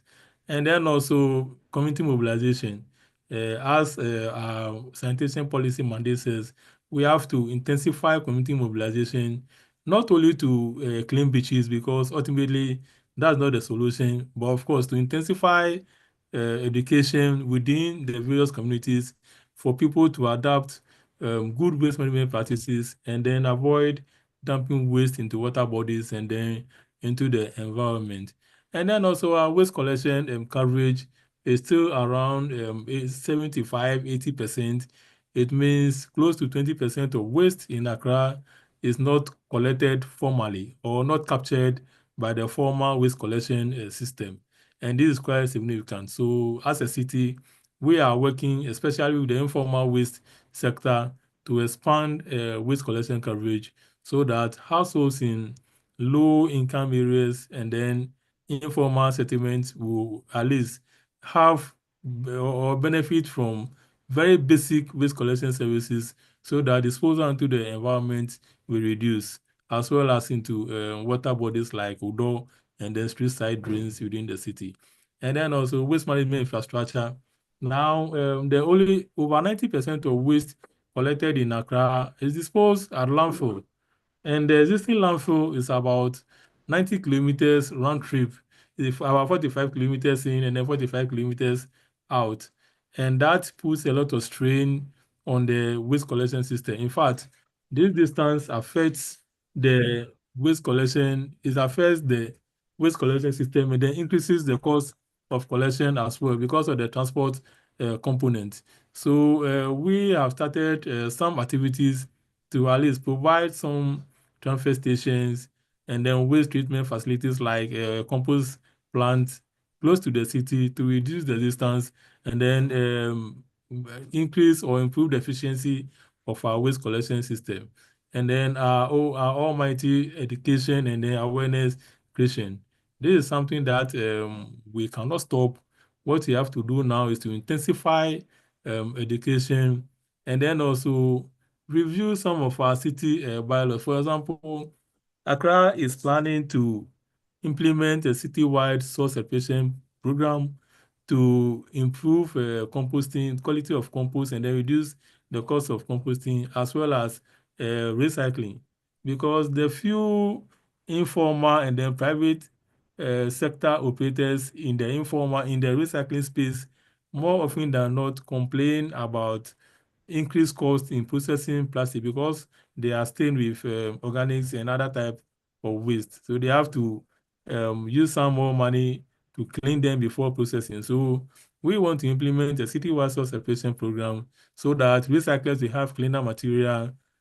People who are into composting will have quality feedstock to ensure that quality compost is produced for agricultural and horticultural purposes. And we started that by reviewing our bylaw to make source separation mandatory. So in brief, this what I have for you now, and thanks for your attention. I'll still look for that video and then let you have a look at it if the moderator will permit me. Thank you very much once again. Yes. Thank you so much, Victor. I enjoyed your presentation very much. You must stay for the end because for that canal, what Professor Muthuraman is going to show will help you. There's a professor with an invention here who will show you. Thank you so much. Thank you so much. Now, does anybody want to ask Victor a question, or I give the floor over to Raja? Can you stop sharing?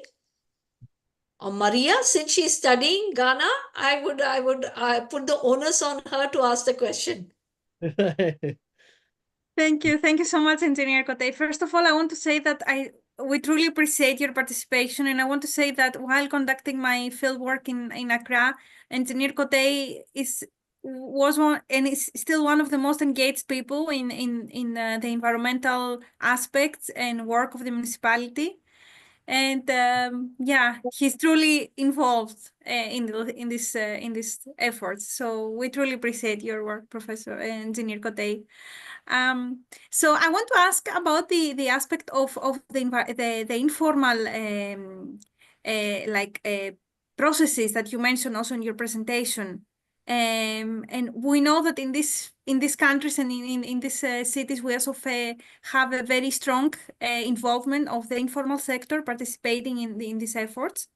And I remember also during my visit there, you also introduced me to an informal recycling infrastructure that you have in Accra about plastic waste.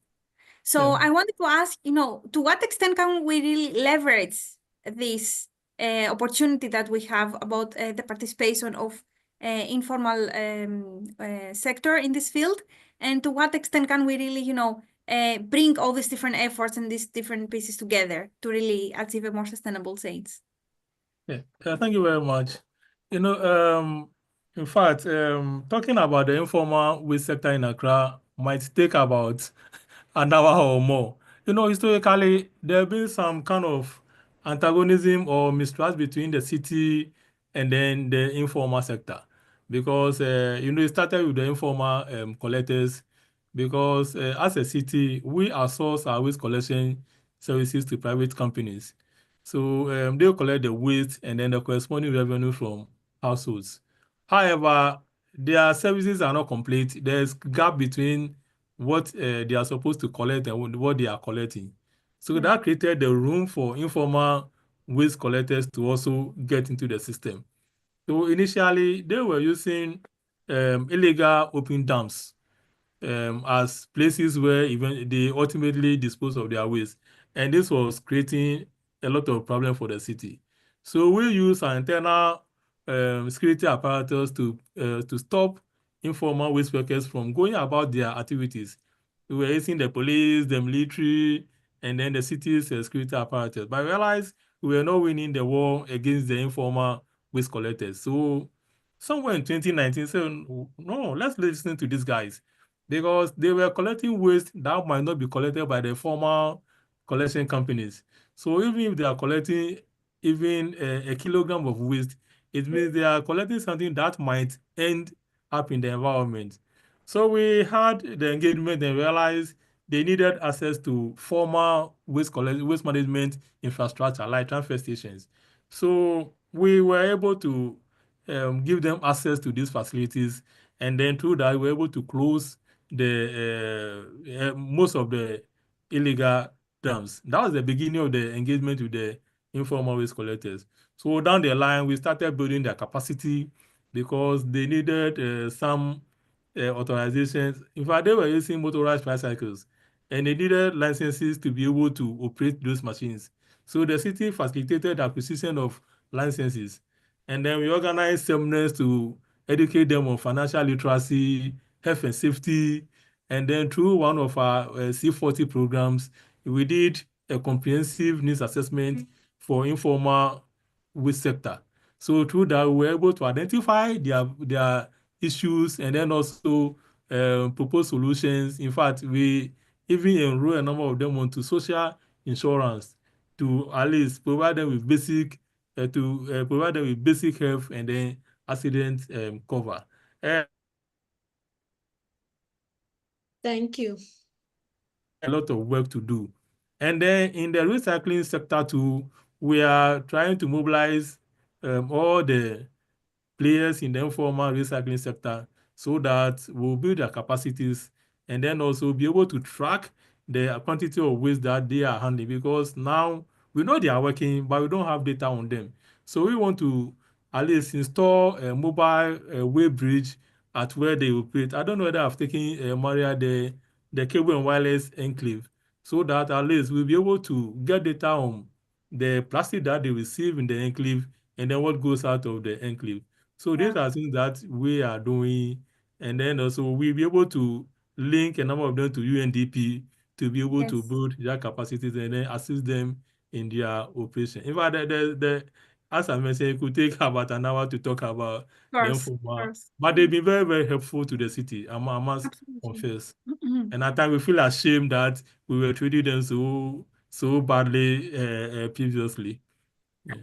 Thank you so much. And I want to say that thank you also for mentioning the issue of data, because this is also a big struggle for many countries, and we don't have enough data, to be able to study these processes and really, be able to analyze them as we want. So, but I'm really glad, because today I even more realized that Ghana is really leading the way in many different things. It doesn't mean that it's really performing the best comparing to other countries, but there are so many ongoing efforts and initiatives that really make concrete efforts. And I think this can really show us the way forward for many countries in the global south. Thank you so much.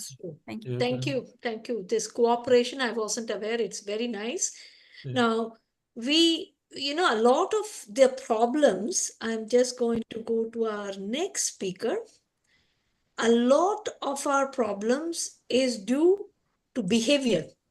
The behavior of people, the behavior of shopkeepers, the behavior of companies, the behavior of everybody, because we are all responsible for this mess.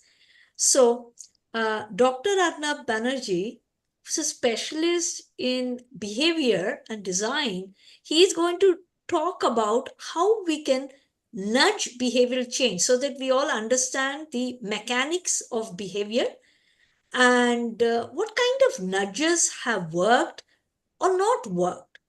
And we'll get his ideas on nudges in this case. And I have a hunch that they will justify the approach of plastic punch a lot, and the municipality. And I have to take lessons from all of this for Kameswaram. So over to you, Arnab. Thank you so much. And thanks to everybody for staying, because both the last presentations are very good. Please. Okay, thank you so much. I am mindful that we have a problem just slightly behind schedule, so I'll try to restrain my, lecturer instincts and just reduce the volume. But then put it in presentation mode and please go ahead, because this is not an academic conference where we are saying 15 minutes, 50. This is a forum. We are in an open forum. So please let us get the best and all your wisdom. Thank you so much. In fact, it has been very inspiring listening to, Plastic Punch and all the other speakers. And I'll try to, pick and choose some of the things that they have said, probably ingrain it in my presentation as I go along. Yes, so sea sustainability and, the sand. That's the idea. And like you had put it, Professor, that, behavior is one of the biggest concerns. So I'll just focus on the behavior aspect. And I'll try to answer the three questions that you had sent across to me. So so I'll begin with the first question. Is nudging possible? So I'll try to answer that question by answering what is nudging and why it works, perhaps to say when it works. So, when we force people to do certain things, usually when that force is taken off, people retrace back to their original behavior. Nudge usually works against that principle. It does not force people to do anything by, either reducing their choices or incentivizing for acting in a certain way, or even penalizing them for not doing it. So that's what Richard Thaler, who won the Nobel Prize, I think, in 2015, he wrote a book, and the word nudge was also coined by him. This is his definition: influencing behavior by subtly altering environment. When I saw Richmond with that, people punching the fish bag and people signing on a poster, these are all a part of when people take a step, say that I'm punching the garbage they're ingraining this inside themselves. It's also a type of very subtle nudge called commitment bias. We kind of commit to something, and then that kind of comes back into our minds when we are doing something in opposition to what we had previously committed. So these are all very interesting things that can be done. So let me just give an example of what I mean. So let's look at. I said that we are not going to take out any options. At the same time, we are going to help people make the right choice. Right now, I'll show you an example of helping people make the wrong choice. Let me begin by that. So let's see. Let's think about it. There's two choices. There's a small popcorn, there's large popcorn. We are in this movie hall, and we have to pick one. The small is $3, the large is $7. I think if I ask, the audience to respond, I think it takes some time. So this, classically, maybe 70% will go for small, and maybe 30% will go for large. Maybe that is the case. Now, of course, the vendor wants you to buy the larger one. So what can he do? He can do a bunch of things. One of the things is this.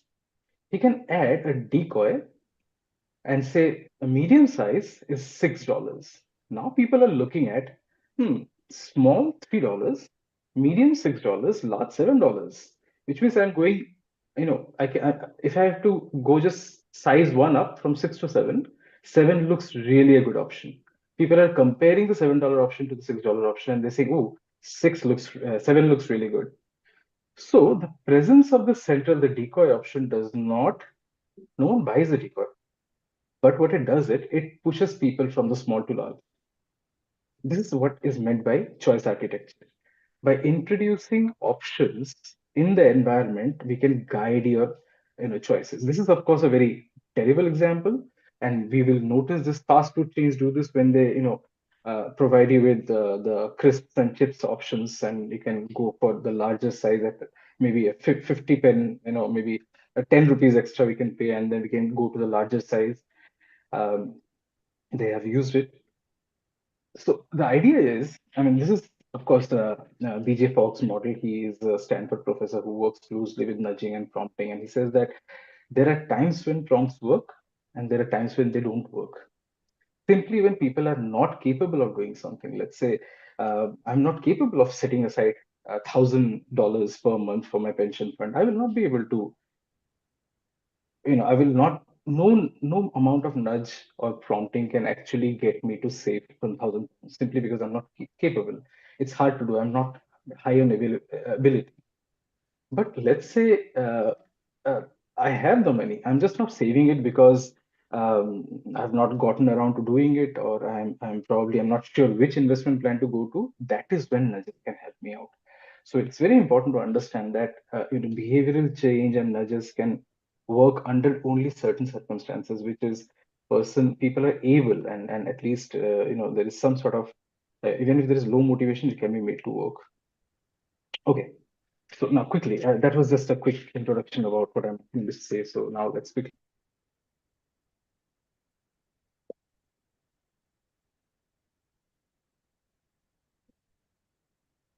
How do I put the thing? How do I react? Yeah. React, smiley.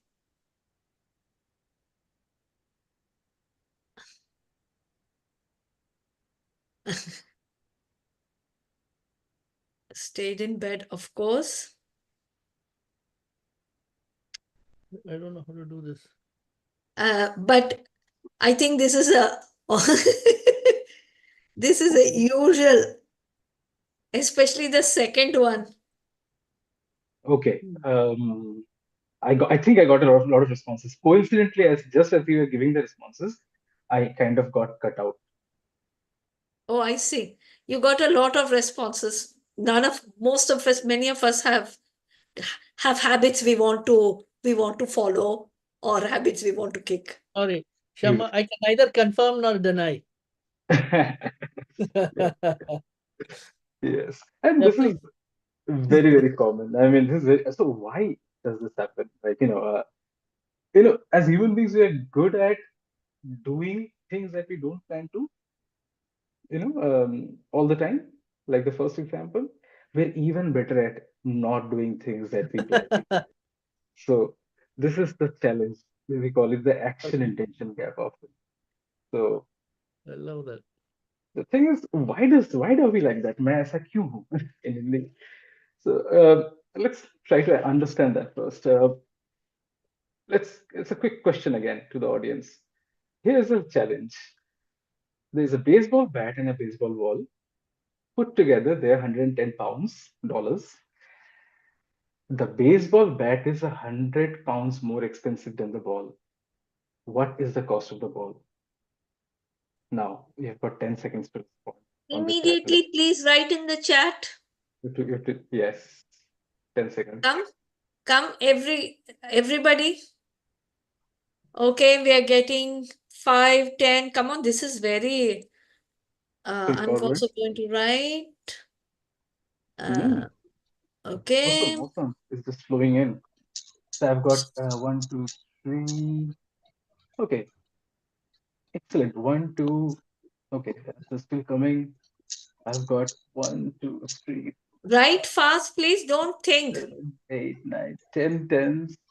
I've got 4, 5s. I think that's good. I've got at least 14 responses. It's a lot of tens there. Yeah. Okay. I think I've got about 16 responses. 12 of them are 10s and some 5s. Let's look at the problem again. If the baseball ball were to cost 10 pounds, the bat will then be 100 pounds for the two to be 110 pounds, which will then mean that the bat is 90 pounds more expensive than the ball. Oh. The right answer is 5 pounds. Our mind does not work, in the right way. Now, here's some, for all the people who got it 10 pounds, here is some satisfaction.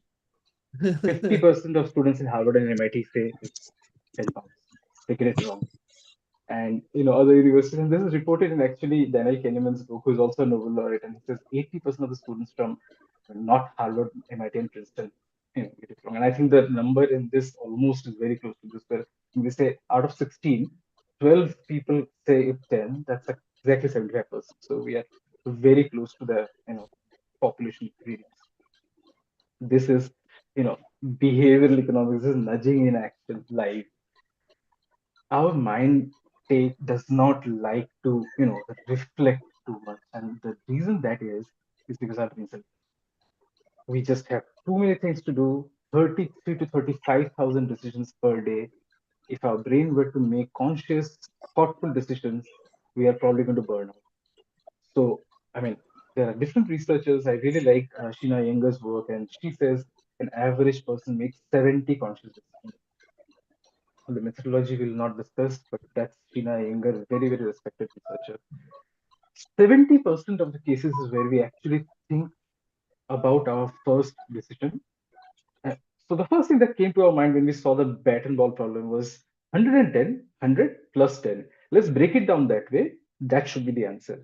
It was very difficult for us to think back. Should it be, can there be any other combination? But that doesn't seem right. Let me evaluate it. That is the natural process in which the brain works. It's called the system one way of thinking, where we go for reflexive choices. And of course, like I said, 33,000 to 35,000 decisions per day, it's not possible for us to reflect on all our decisions. We do just, make reflexive choices, system one thinking. So that is where nudges come into play. That is how we can make things easier for people, make the right choices. You don't have to think about it. I will guide you to make the right choices. Now let's come to the beach littering issue. Now, I had a conversation with Professor Shyama earlier, and then she explained the situation. I have not seen it in person, but she explains that there are people, well-meaning people, good people, who come and leave their clothes behind, and it causes all sorts of issues, and it's a major littering. So challenge. So let's look at this as an action intention or intention behavior gap challenge. The other thing that I would like to focus on, this is a pro-social action. When we do something that does not directly benefit me, in fact, it costs me, but benefits the society at large, that is called a pro-social action. And these kind of actions usually come at a personal cost. So intention behavior care, pro-social action, and something called decision funnel. Whenever we make choices, there is a funnel of decisions we make, and that is the three things that I'd like to put up to understand the beach littering problem. Again, some examples from our daily life. Let's look at the left column first.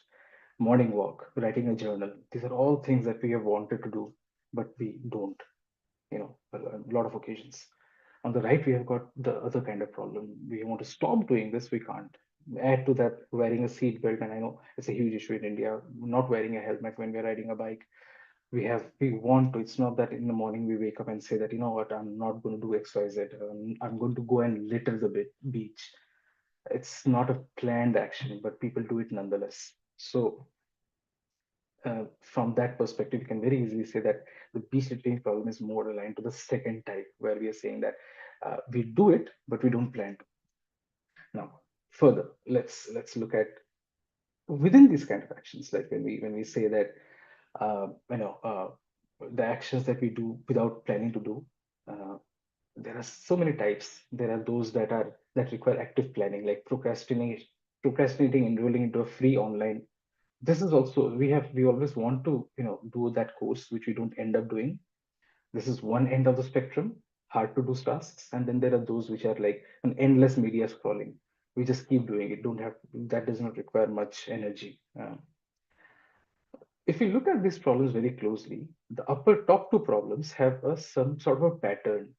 Like, these are very familiar actions, things that we often do. These are easy to do actions. These are usually instantaneously pleasurable actions. And these are the actions that often become a part of our habit. In fact, if we look at the beach littering problem, it's very similar to the top two problems. Like, it's easy to do. People can just leave your clothes behind, no questions asked. Probably people who have done this have done it previously, so they have their own past experience. They also see others doing it, so they have the external cues in place. It's pleasurable in the sense that the idea of getting rid of your existing clothes after taking that bath is almost like saying, oh, I'm freshening up, my soul is freshening up. Now, if you have to pick that up, it almost feels the other way, right? You're carrying something from your past sins and taking it forward, something in those lines. So not so much as a pleasure of giving up clothes, but more to the pain of carrying them and taking them to a bin is something that causes people to probably drop it back, which in turn gives rise to what we call as an intuitive response. In other words, let's look at this slide. When we think of the beach littering problem, people have done it, so it's extremely familiar. People see others do it, so it's extremely familiar. As far as, like I said, when you get to leave that cloth behind, it gives you the instant relief that, I'm now in my fresh clothes. And in fact, the contrary is to pick it up and take it and put it in a bin, which will be a very uncomfortable experience, probably with all the sand in your hands after having taken a bath and stuff like that. Usually when we do something which is better for the society, but not so great for us at that moment, like picking up the clothes, we tend to develop what is called an intuitive response. Intuitively, we want to leave it behind. Intuitively, we want to get rid of that, chocolate wrapper, throw it out instead of, holding on to it into our hands or into our pockets. So that's the intuitive response. It's easy to do, and people say that we don't have the time to go to the bin and drop it off. So there's some sort of a time pressure as well. So these are the 5 characteristics of this particular action that we are up against, which is littering your clothes behind, leaving your clothes behind. And again, going back to Fogg, he says that these are the actions which are toughest to change. Now, again, I'm mindful that I'm focusing only on the individual behavior, and there are other factors, social factors, underlying factors that can impact the choice. But I will come to that eventually. One of the first papers that came to my mind when I was thinking about this problem was Hoffman and Grant's paper. This is a similar case where they wanted doctors to wash their hands before handling the patients. Turns out that this really helps patients' recovery. So they, tried to get it done was not working too well. So somebody puts up an experiment and tries 3 different messaging types. First one, so they have 66 dispensers in different parts of the hospital. In front of some dispensers, they write hand hygiene prevents you from catching diseases. With some dispensers, they write hand hygiene prevents the patients from catching diseases. And then there are control conditions where there are no messages whatsoever. And if you look at it, the results, it's on the right. In the control condition, there is hardly any change pre and post. In the personal consequence condition, there is hardly any change. That means doctors did not care much about how it will impact them. But when they heard about the patient's improvement, and this is again not reflecting, they're not thinking actively, they're just saying something and probably using the dispenser. The percentage of hand hygiene goes up from 37 to 54. That means the consumption of the liquid inside the dispenser goes up from 37 to 54%. Significant improvement observed.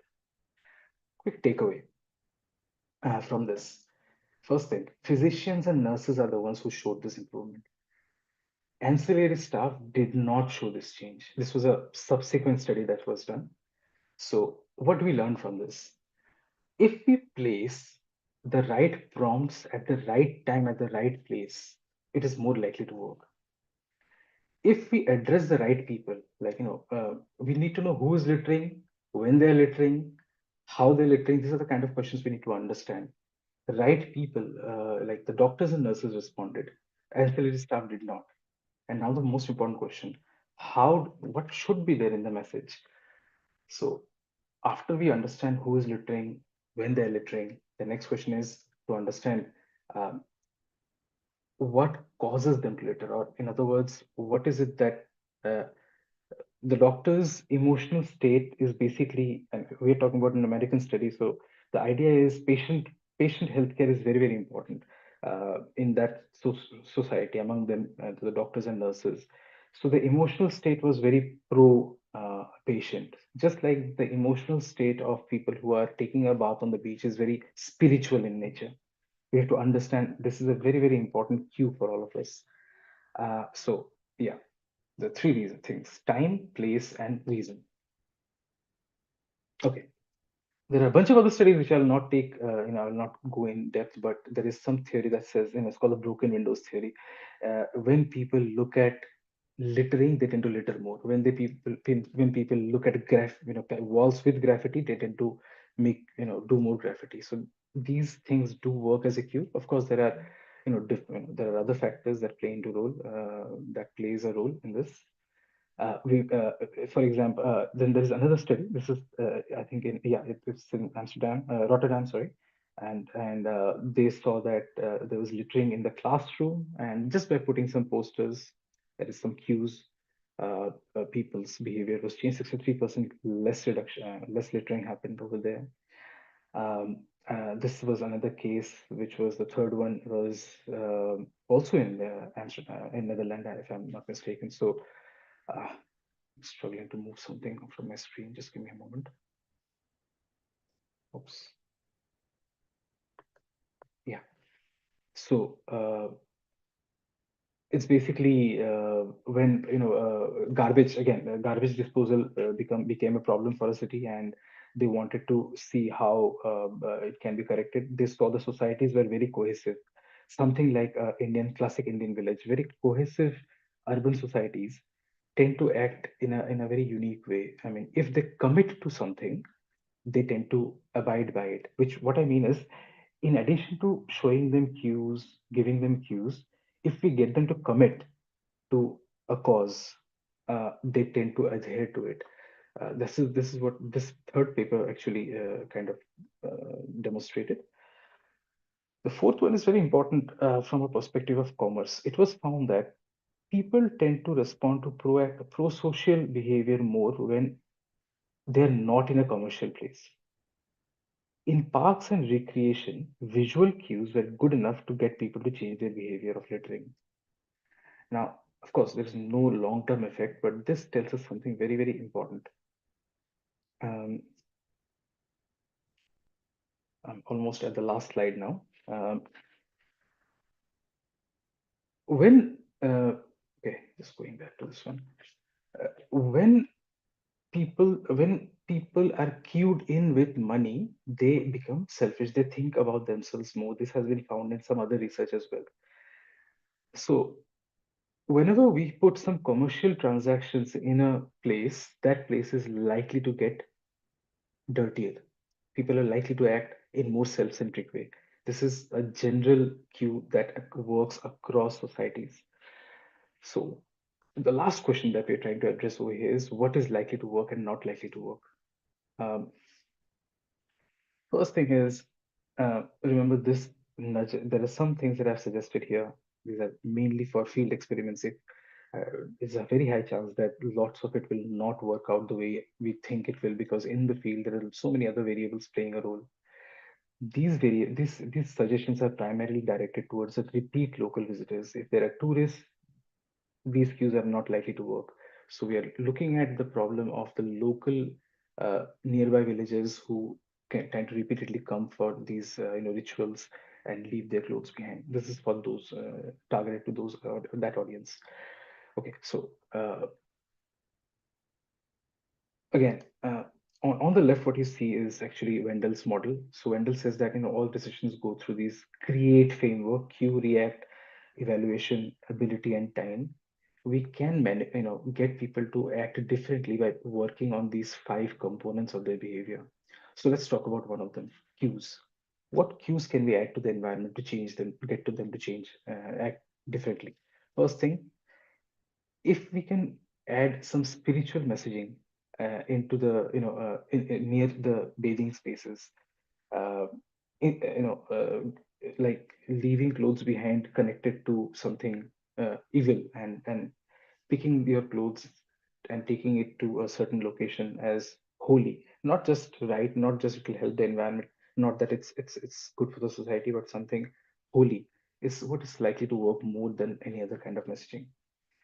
If we call the bins, I understand there are bins which people are, required to or are expected to throw. If we rename those bins to, let's say, Punya Patras, as if, again, as aligning their emotional states with the messages can also help reduce, not zeroize, but reduce the phenomenon. Just for the audience, Punya Sorry. Patra means a vessel that will give you good karma. Yes. But Sorry. we'll have to wind up because we have one more speaker. Yes. Yeah. So yeah, I'm mindful. So I mean, it's very important to distance the commercial.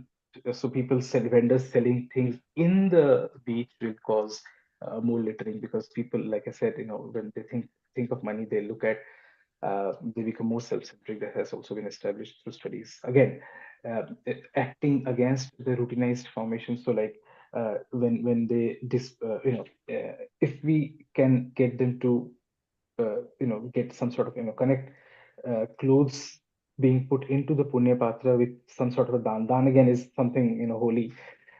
I'm not going to walk you through all of them because it's going to take some time. So just quickly get the local priests involved to trigger mindful behavior. Again, it's good. It has to be ingrained within the ritual, and if as a society they can be made to pledge outside of the beach, say for example in their punch meetings, whatever, when they have the meetings among the community meetings, if they pledge, all of these are can be tested out in the field and measured if they're acting, and if so, then how much are they working against.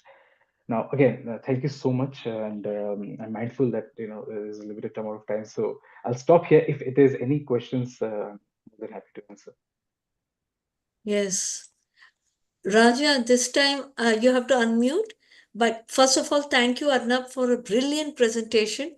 Again, it was very enjoyable. And somebody called Christian wants to ask you a question. Yes. Okay. Please. Yeah. Hi, Christian. that would be me here. Yeah. Go ahead, Can Christian. everyone hear me? I have a kid's birthday in the background, so sorry for the noise.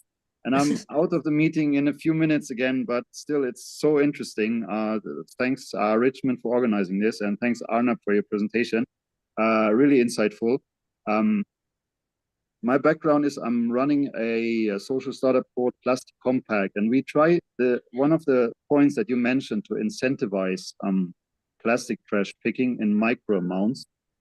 So we do not like support less littering in the first place, but we do support picking up what is already out there. And we try to connect businesses with through like micro rewards that they give to people who pick up a few handfuls of plastic trash. We're building this whole thing currently, but we see a lot of interest from people who would like to participate, and also from companies who would like to fund this with micro rewards. So what you told about this monetary aspect a few minutes ago, like the selfishness and the egocentric view of certain people, that I think that can also be used in kind of a business concept to support the case here. And all the other things on the slides that you mentioned are great and really supportable. But I think to emphasize the business case of this can really help us to move things forward. Right, right. So there are two aspects. When we incentivize people directly for a positive action, challenge is that when you take away that incentive, which eventually sometime down the line may happen, the behavior is likely to get worse.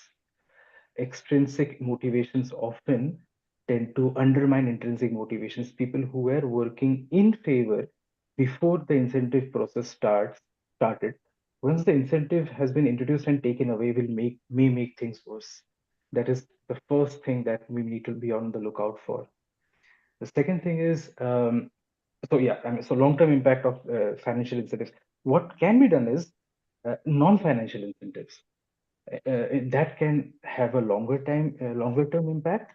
Again, the reversal process will be lesser, and people are more likely. So when it comes to pro-social behavior, financial incentives may be a dangerous, go-to. We can always, check on the field. It'll be impacted by the societies we're talking about.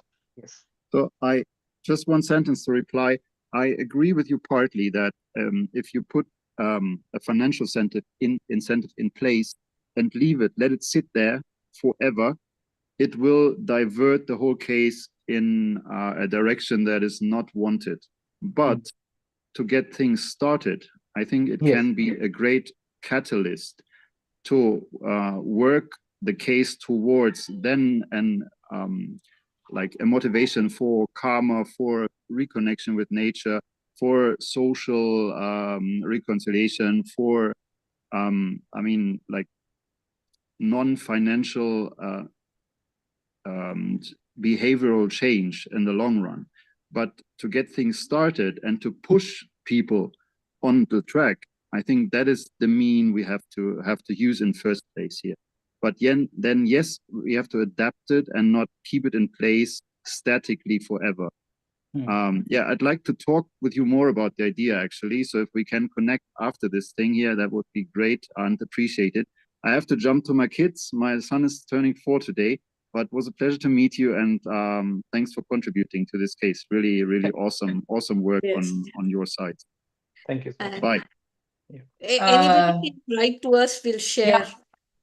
Very quickly, Shyama, I actually wanted to ask Arnab about the religious significance of fish and using that as a nudge, but I guess it's too long a question for this forum. So maybe because, they are fisher folk in... Yeah. Sorry. I know an exact case. Sorry. No, go ahead, Arnab, because... These fishes have been... Sorry if it's a long question. Actually, we don't people often use these as nudges without realizing they're actually using it. There is a temple in Assam where they connect holy stories to fishes. Hawigrib Madhavdev temple is the temple I'm referring to. They have a pond right across the temple, and there are holy stories connected to the fish, saying that the fishes are from have some spiritual aspect, and killing them has some sinful impact. And the fishes over there have thrived and lived, and so it's exactly something very similar to what you're saying. It is probably have been used in many other locations, one I'm familiar with. Yes.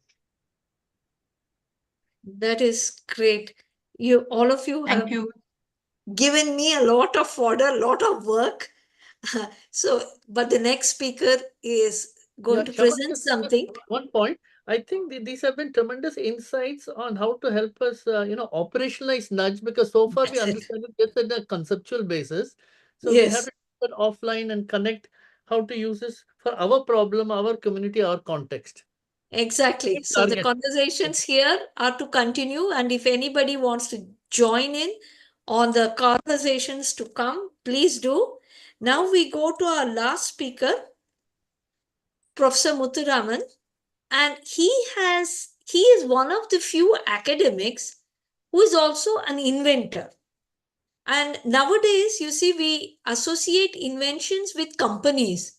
You know, the person, individual inventor is very rare, has become very rare. And he has given a very interesting name to his invention. He has invented many things, by the way. So I told Professor Muthuraman, let's talk about the magic bag because that's what is most relevant for us. But you can contact him later for his other inventions. Especially, we will hold a meeting with our Ghana friends for that.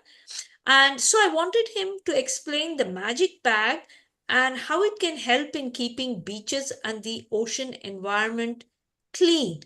And then I added another one as he's a last speaker and there are a lot of young people in the audience.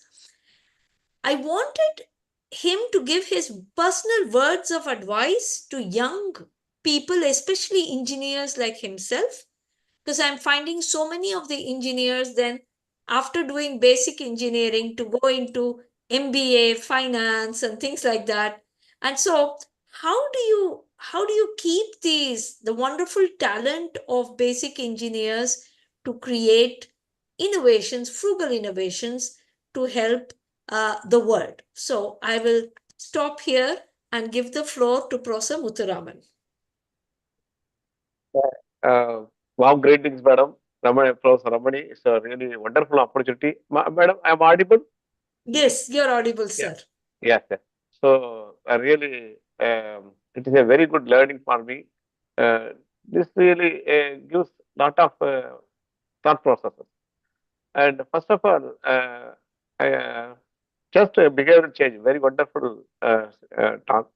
So there, we can punish people if they are not follow. That is one option. Another option is we can motivate people. We will tell, oh, if you do properly, I can give you some reward. That is the next option. But most powerful option is we should make the people to feel. If they realize the importance, that is the mind blowing. That would be the magic. So that is part of my presentation that we cover. And it's a problem. Is really it's a very big problem. It's a very it is a very complex problem, we can tell, and it's solving the problem also very, very complex. So, trashes everywhere, water bodies getting polluted, and that is resulting in a lot of issues. And yes, there is some there is improvement is taking place, no doubt. The government realized globally, and the NGO they put a lot of efforts.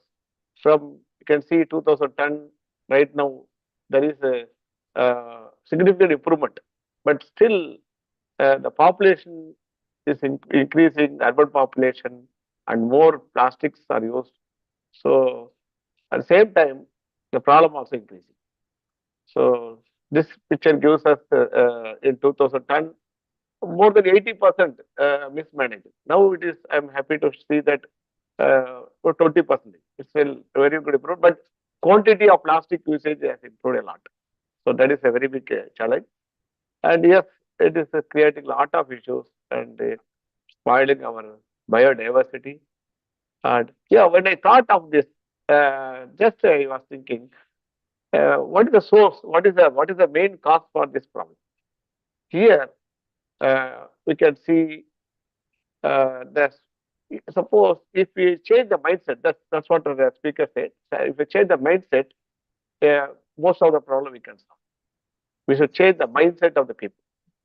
That is the main thing. Next thing is, if suppose local water bodies like drains, canals, if we clean, then the problem magnitude would reduce a lot. It won't go to large water bodies like river or ocean. So this triggered me to think when this is not happening. Yeah, then slowly I started working in this area. Let me share my, as Prof. Ramani said, I will focus only with the magic bag and let me restrict my presentation. Yeah. So we have very good machineries to recover plastic. And if we go for micro level cleaning, yeah, I think this may not be needed. That's what I feel. This may not be needed if you go for, if you change the mindset of the people, and if you create awareness, and if you do micro level cleaning, yeah, this expensive machinery may not be needed. So with this, when I searched for tools to remove at micro level, then I found there is various tools are available, versatile tools. Just they used to move to bank again. If the rain comes again, it moves to the water body, and it's very laborious, and it is not hygienic. So this triggered me to think. Basically, I am a core material joining person, working material joining, and I thought, okay, society, we should do something. We should think something, and we should do something. Then I started working in this area. Then I thought, if one hand tool is developed, so which can be used globally, and to remove trashes from water bodies, then it will have impact. It will definitely have impact, and it will help people in big way. That is my that was my objective. Then I set my goal. It should be simple. It should be cheap. It should be usable for even small children, and it should be able to suck itself. It should be able to store itself. We should be able to send for recycling. All this parameter I set before developing this magic bag. Yeah, these are the conventional methods. Yes. So then now I'll focus on this magic bag. So I invented one very simple device, a hand tool, Mutta's magic bag, I named it. And the full form is multi-use trash handling equipment for recycling sustainability to move towards achieving garbage-free international community by abandoned aquatic carbon. This is the full form of Mutta's magic bag. And short we can tell there is multi-use trash handling equipment for recycling sustainability. That is better. So this is the aim of this is to achieve trash-free water body goal by micro level. So these I am using for two things. One is for micro level cleaning and changing the mindset of the people. I am that I'll cover after some 5-6 slides. So this after development, I distributed to public fund. I taken their feedback and improved. Then now I am happy that it is working good. And here the trash are collected and it sucks the trash and collected directly in the bag. And there is a non-return valve. When we dip second time, it will prevent trash to come out. Once it goes inside, it cannot come. Only choice is we need to remove the bag and send for recycling. And once the bag is full, it can be changed within seconds, and we can fix a new bag, and that filled bag can be sent for recycling. These are the qualities of this magic bag. And let me show a short video how it works.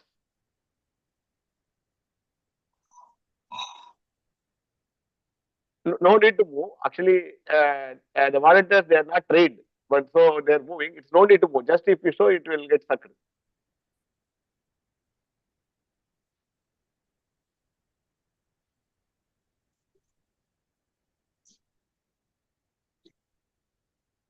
So any floating trash will get sucked, and directly it goes to the storage bag. Just for to save time, let me move the video.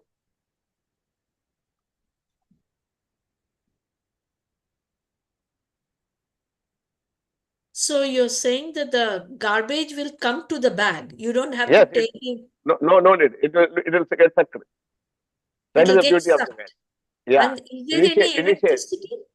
No. Initially I designed an electric motor. Then I found it was not working. And then without any electricity, there is no battery, nothing. I think even small kid, I show you. My daughter, she's studying 5th standard. She used to do, I'll show you that. I think later it will come. No electricity, no pump, it is only the innovation is inside. It is only innovation inside. Yes. I designed around 40 non-written wall. One non-written wall is really magical. That is working well. And I can show you. Now you can see.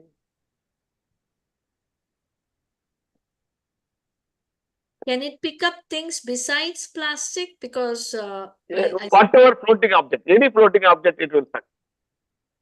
It should be floating object.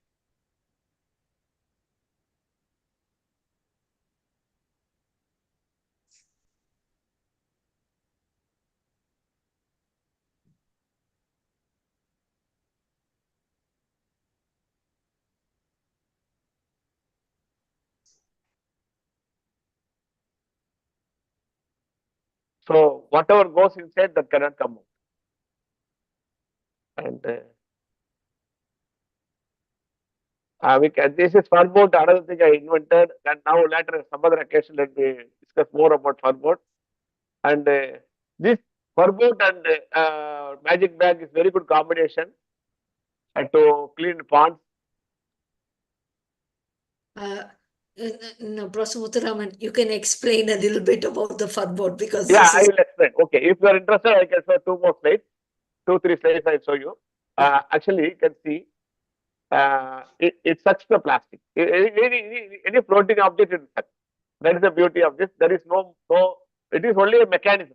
It is a mechanism, and there is no magnet, there is no electricity, no battery. It is a hand tool. And even small children, they can handle this tool. With less training, they can start using this tool. how much does it cost, Prof. Muthuraman? As per, I'll come to that. Just so you can see my daughter, I want to show how simple it is.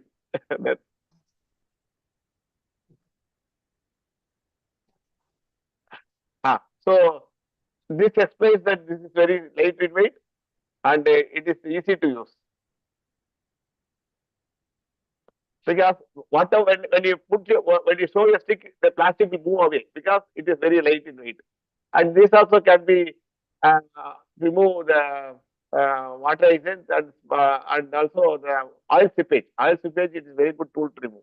Now Indian Oil Corporation, I will discuss with them because oil seepage need to be removed whenever there is a pollution. So let me, yeah. This I will move to next slide. Next slide. Okay. Okay. This is one type of water agent. It sucks. It sucks easily. It enters. Whatever enters, it cannot come out. So this can be used as a for making value-added products. It is a very good biocompost and easy to collect, and definitely it will improve the job market. People can make lot of value-added products from this.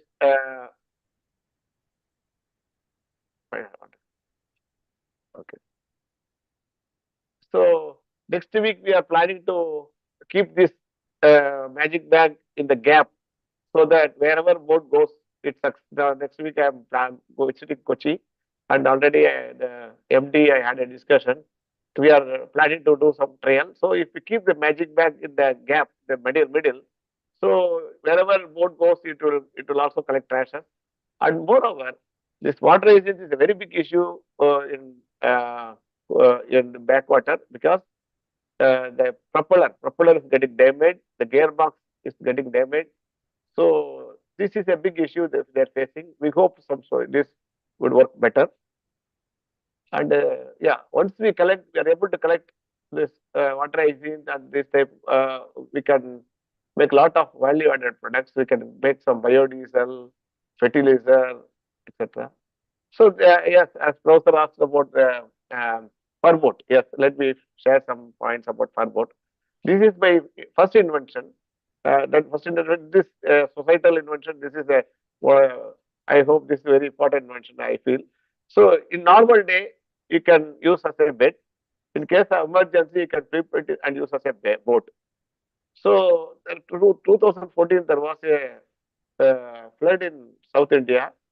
That time I was really worried. If flood comes, what could I do? Because my mother is around 115 kg. And I was thinking, if flood comes, what is the solution?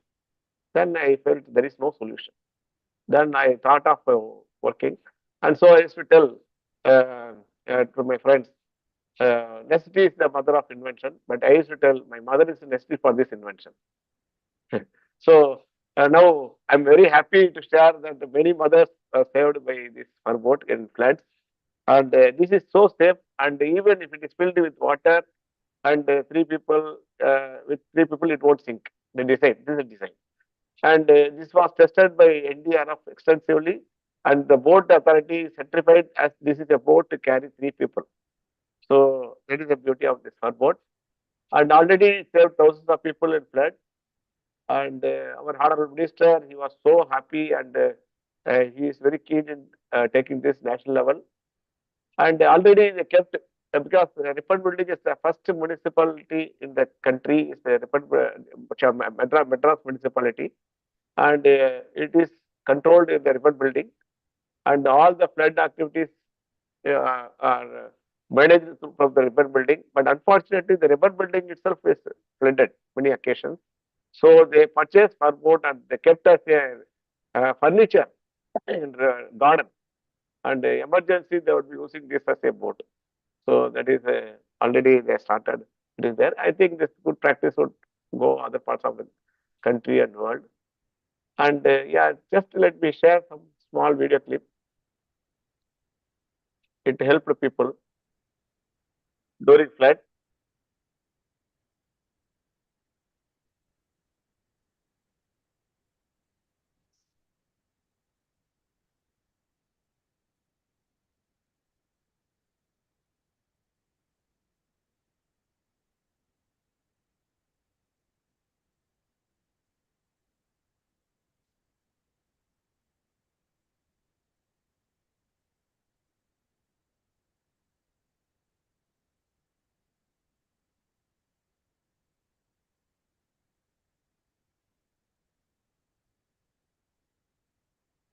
So this is also a great invention as a complement to the other one. Maybe again, in the interest of time, we should go to the... I take another 2 minutes.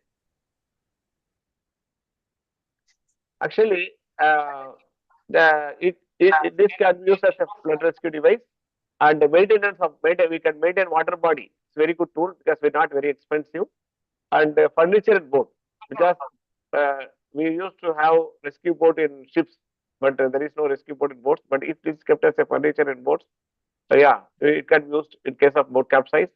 And the third part is ice box come emergency boat for fishermen boat.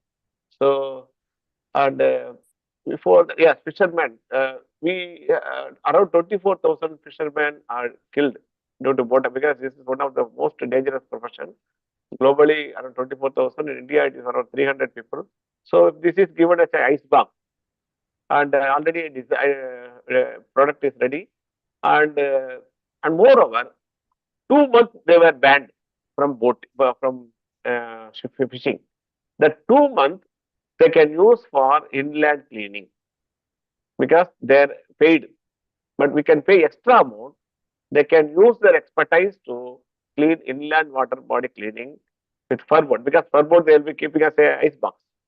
So that can be used for inland fishing, and they can be used for cleaning of water bodies inland. So that this is a golden time. We can utilize their availability to clean the beaches, because we have your tools, very good tools, magic bag and the fur boat. So very handy tools. Definitely, if we start doing in one corner of the world, it will spread across the globe. So the fishermen, if they are very interested, because this is life-saving device, so they're very keen, because the person who is going is very valuable for his family. It is valuable for his family. There is no doubt in it. So this is a life-saving device, and I am talking with the government agency to give subsidy for them, so that each and every fisherman can go with this fur boat as a ice box. So they should be involved in cleaning beaches during this 2 months. This is our first point. Second point, just I developed one game for kids. It is really fun. It gives them to focus. It gives them to concentrate, and it gives them physical activity.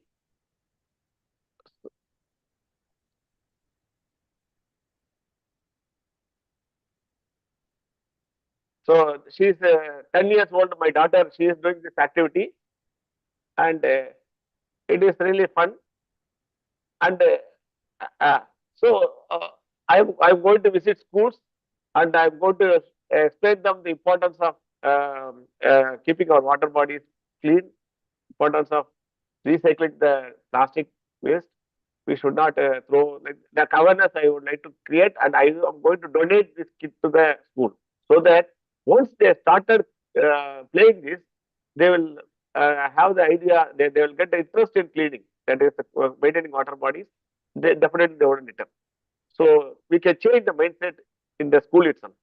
So my plan is, yes, I'm going to go with the schools, both government as well as private schools, going to give some brief idea about what are the issues we are facing, and give the kit and motivate them to use, and for best performer some motivation, so that they will get motivated.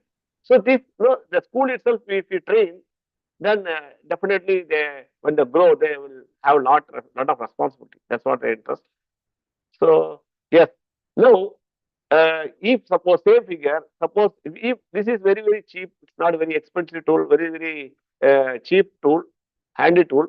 If suppose we keep in all the public places, whenever if some public, they see that there is some trash, immediately they can take it. So the source itself, we should avoid this. And if we change the mindset, that definitely that would be magical. So this is about the magic bag. Yeah. So yeah, as Madam suggested, I just let me give some tips. Passion, yes.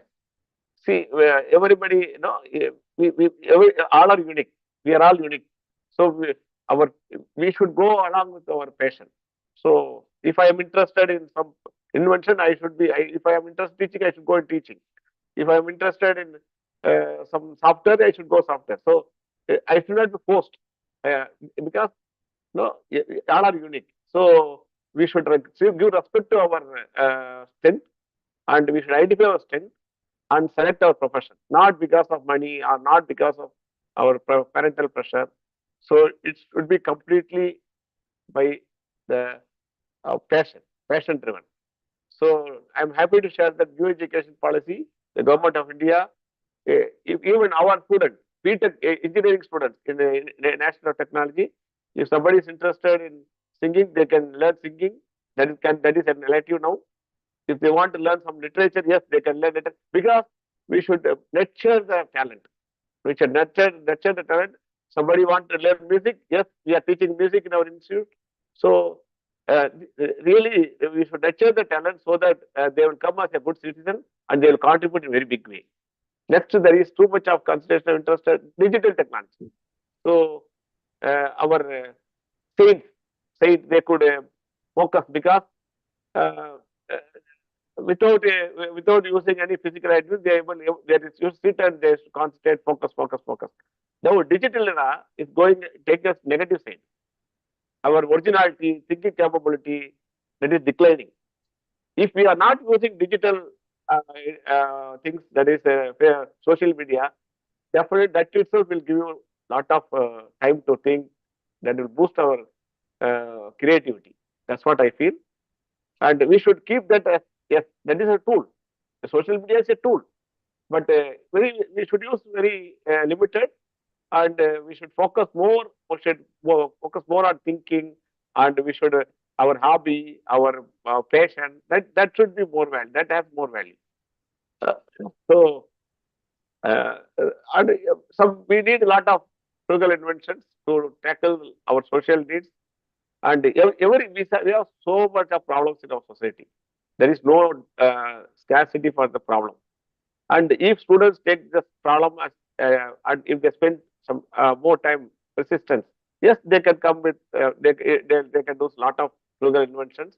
And the simple device, it took 600 hours for me to develop. That I should accept here. And and yeah, I have a startup where along with my student, we have a startup. It is only to help the society. It is no profit, no loss mode. My students are completely governing this startup, and now they started giving 350 rupees in India and $5 in foreign countries. And it is they are fabricating. We don't have any workshop. They are fabricating with the help of school dropouts and unemployed youth, and they started. So this is the win-win. Another plan also we have. The Tiruchirappalli, around 650 prisoners are there in prison, inmates. There is a ITA. They are getting training. We have a very good skilled manpower. The coordinator, I am in touch with him. We are planning to manufacture with the support and distribute across the country. We have 650 prisoners. There is they are more reliable. 24/7 they are available. So it would be win-win, and it will also improve the moral. And once they go outside, they can also have some skills to earn their money. So with this, let me close my lecture. Yes, I'm happy to share my view. Yes. Thank you. I am especially impressed by the fact that not only have you invented things, but you are having prisoners, skilling prisoners to make these boards so that they also get skilled. Sir, please stop sharing your screen, and I would especially like the reaction of our Ghanaian friends. You know, what do they think, since they are also in the business of cleaning up trash? What do you think? Anybody from the audience, but especially our friends whom we have invited to this webinar. Richmond, you want to say something? Victor?